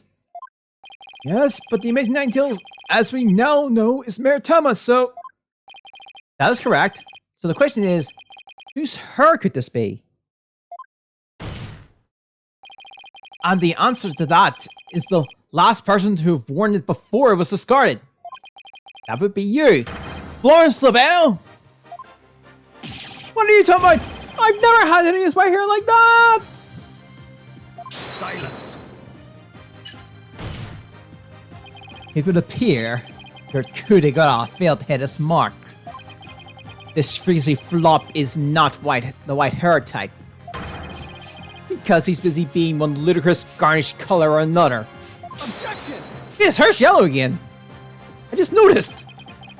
No, Prosecutor Blackwell. It's you who has made a fatal error. What? Remember where this mask was found? It's washed up by the side of the river. And with that in mind, this last piece of evidence will solve all the remaining riddles. LaBelle. Take that. Ah! Nuts! What is that?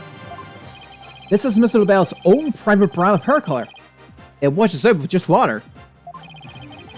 The court will also recall that the amazing Ninetales mask washed up along the side of the village river with white hair inside it. What's this? Are you saying that Peacock's hair color is... That's exactly what I'm saying. Mr. LaBelle's hair color is a freaky work of fiction.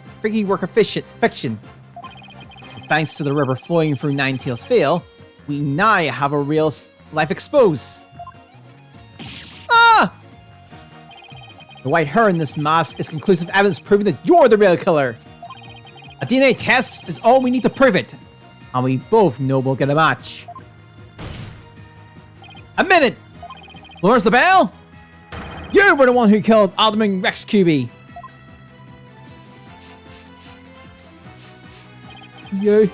Hey.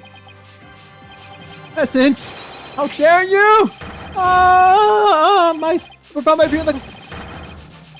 I can't even speak. I know here. I'm not doing this. No. That's going way too fast.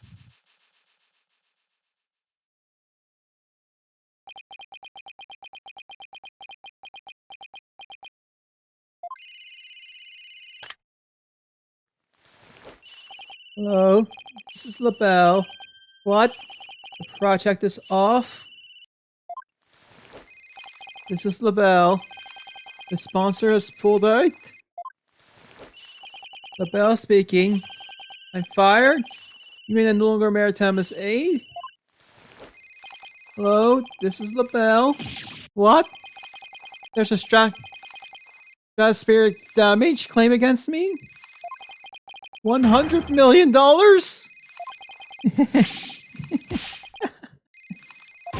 I'm finished! Washed up! Take a fork at me! I'm done!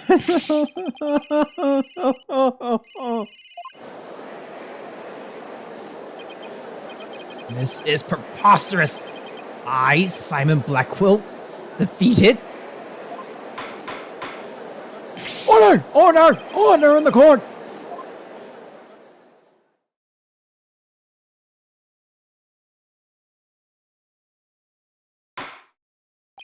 Well, this is quite the unexpected outcome. I must hand to you, Mr. Justice. Yeah. You really turned this case on its head just like the oiler. Phoenix run. Wait, that was a compliment, right? Oscar Blackquill, what have you done with Florence LaBelle? The defaced man has withered like a flower of water. One of the officers is currently tending to him with a sprinkler. Wouldn't that just wash even more of his makeup off? Oh, I may explain the actions of the guilty party in detail. The motive, of course, was to steal the gold ingot known as Tamatoro. However, few were lured into the manor due to its cultural ties to Ninetales Vale.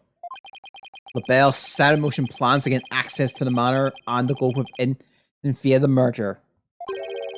But the effort of the Amazing Ninetales saw those plans come to a halt. And thus, LaBelle murdered the alderman and attempted to pin the blame on Mayor Timma. See? But what I still can't comprehend is why would he go after the gold in the first place? Mr. LaBelle doesn't look like someone who is in need of financial aid. LaBelle hid his past well, much like he hid his beauty with makeup. His mare in debt. That's due to pouring money into a brand only he could love. Which is why he sought to go with such ferocity. Too bad for him, someone else had gotten to it first anyway. See? Very well then. I believe it's time I declare a verdict. The court finds the defendant, Damien Timma, not guilty.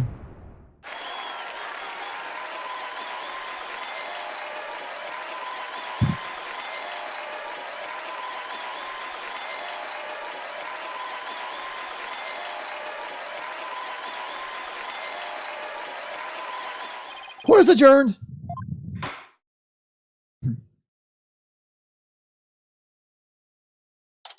April 19th, 1:32 p.m. District Court, Defendant Lobby number 3.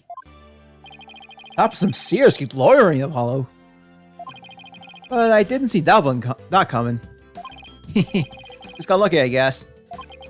You banished Temotaro from Ninetales Field like you were some kind of exorcist. There's still one thing I don't understand. How come Mr. LaBelle didn't kill Mayor Temma too? He could have set it up so the mayor murdered the alderman, then died from a counterattack. That would have removed at least one possible fly from the ointment. I was wondering about that too. But I have a hunch LaBelle was biding his time.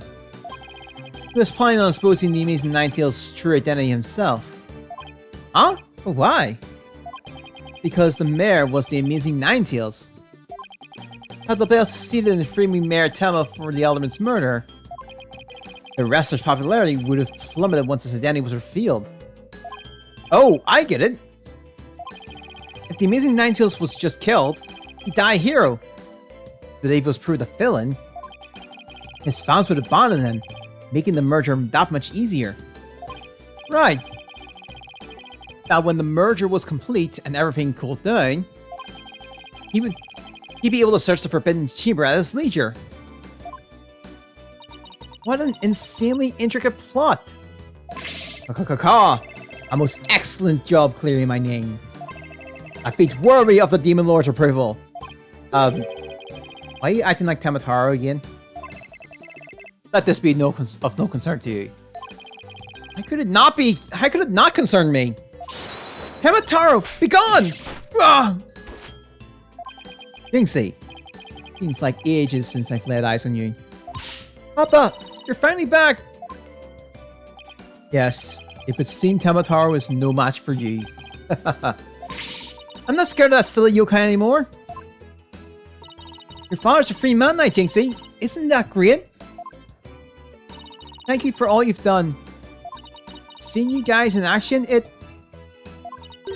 made me feel like I don't have to be afraid anymore. Wait, is Jinxie actually smiling? This is all thanks to you two. Too bad the Amazing Ninetales will have to retire though. Aww, how come? Once everyone hears I'm the Amazing Ninetales, my fan base will nosedive. After all, I'm not the most popular of people. I'm not a reason for my secret identity. I don't see how I could possibly continue. I think you've misjudged yourself. Take a look outside.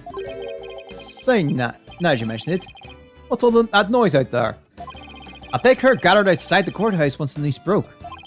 Seems they want to get a glimpse of the mayor. Here, Damien Timma, the man behind the mask. And to root for your return to the wrestling ring. Birdie, me? But I thought I was nothing more than a factor in their eyes. The only one who really matters is Jinxie. Show her how cool you really are. Yeah, you're the coolest when you're out there fighting in the ring, Papa. Jinxie. Here, I think you'll be needing this. Take that. Here you go. Thank you. Now, if you excuse me. Huh? I don't want to keep my fans waiting.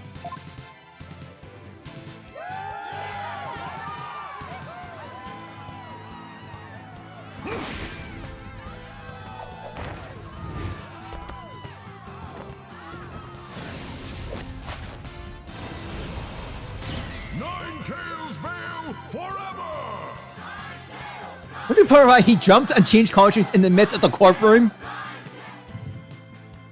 The court. I sure hope they can settle the problems between Tamatown and Ninetales Field. Me too. I'm sure they'll be fine. After all, the blackmailers slash killers behind bars, and the merger's no longer an issue. Plus, the Amazing Ninetales is obviously still a hit, and I suspect Ninetales Field will be too. And it's all because we believed in our clan, just like you said. Okay, people. Now that we've got that one in the bag, let's go get some meat. I'm starving. Sounds good. I've been so nervous I haven't eaten since yesterday.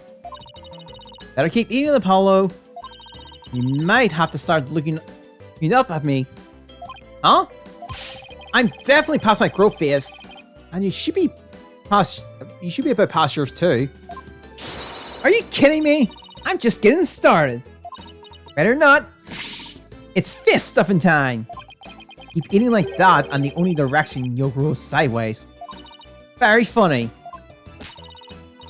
But I've got a hollow leg, so I can eat as much as I want without getting an ounce. Really? Oh, I can't wait to see this. Calories? Huh. Just let him try and stick on me. Alright, you two. Let's get going before the old man closes shop. Alden's Noodles is an all-night stand, you know. I'm with Mr. Right. Let's go!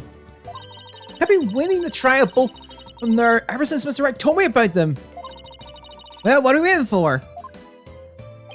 The noodles are on me today. So I expect some serious eating from you two. Yay! Thanks, boss! I won't let you down! Tina has no idea what she's getting into. Mr. Alden's noodles are so hot and salty. 2 bowls would kill a man. That was our first kiss together. And I felt like nothing could bring us down after all that. Dark age of the law seemed so distant, so irrelevant to our small, cozy office. But little did I know that it had been lurking all along, right there behind us. The first time it made itself known was during the murder at famous legal academy. That case would mark the twilight before the dark. Cold night that was to come.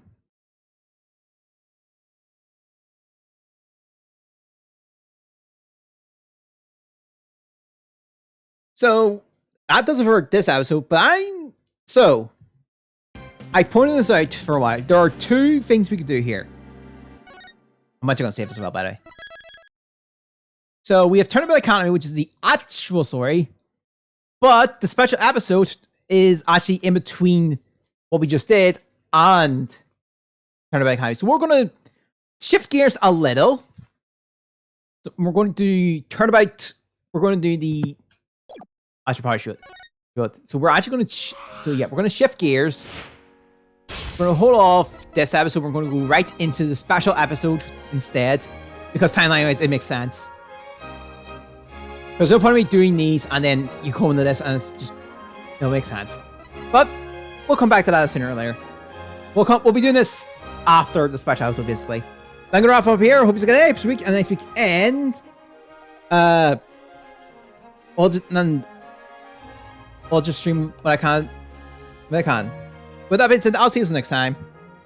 Bye.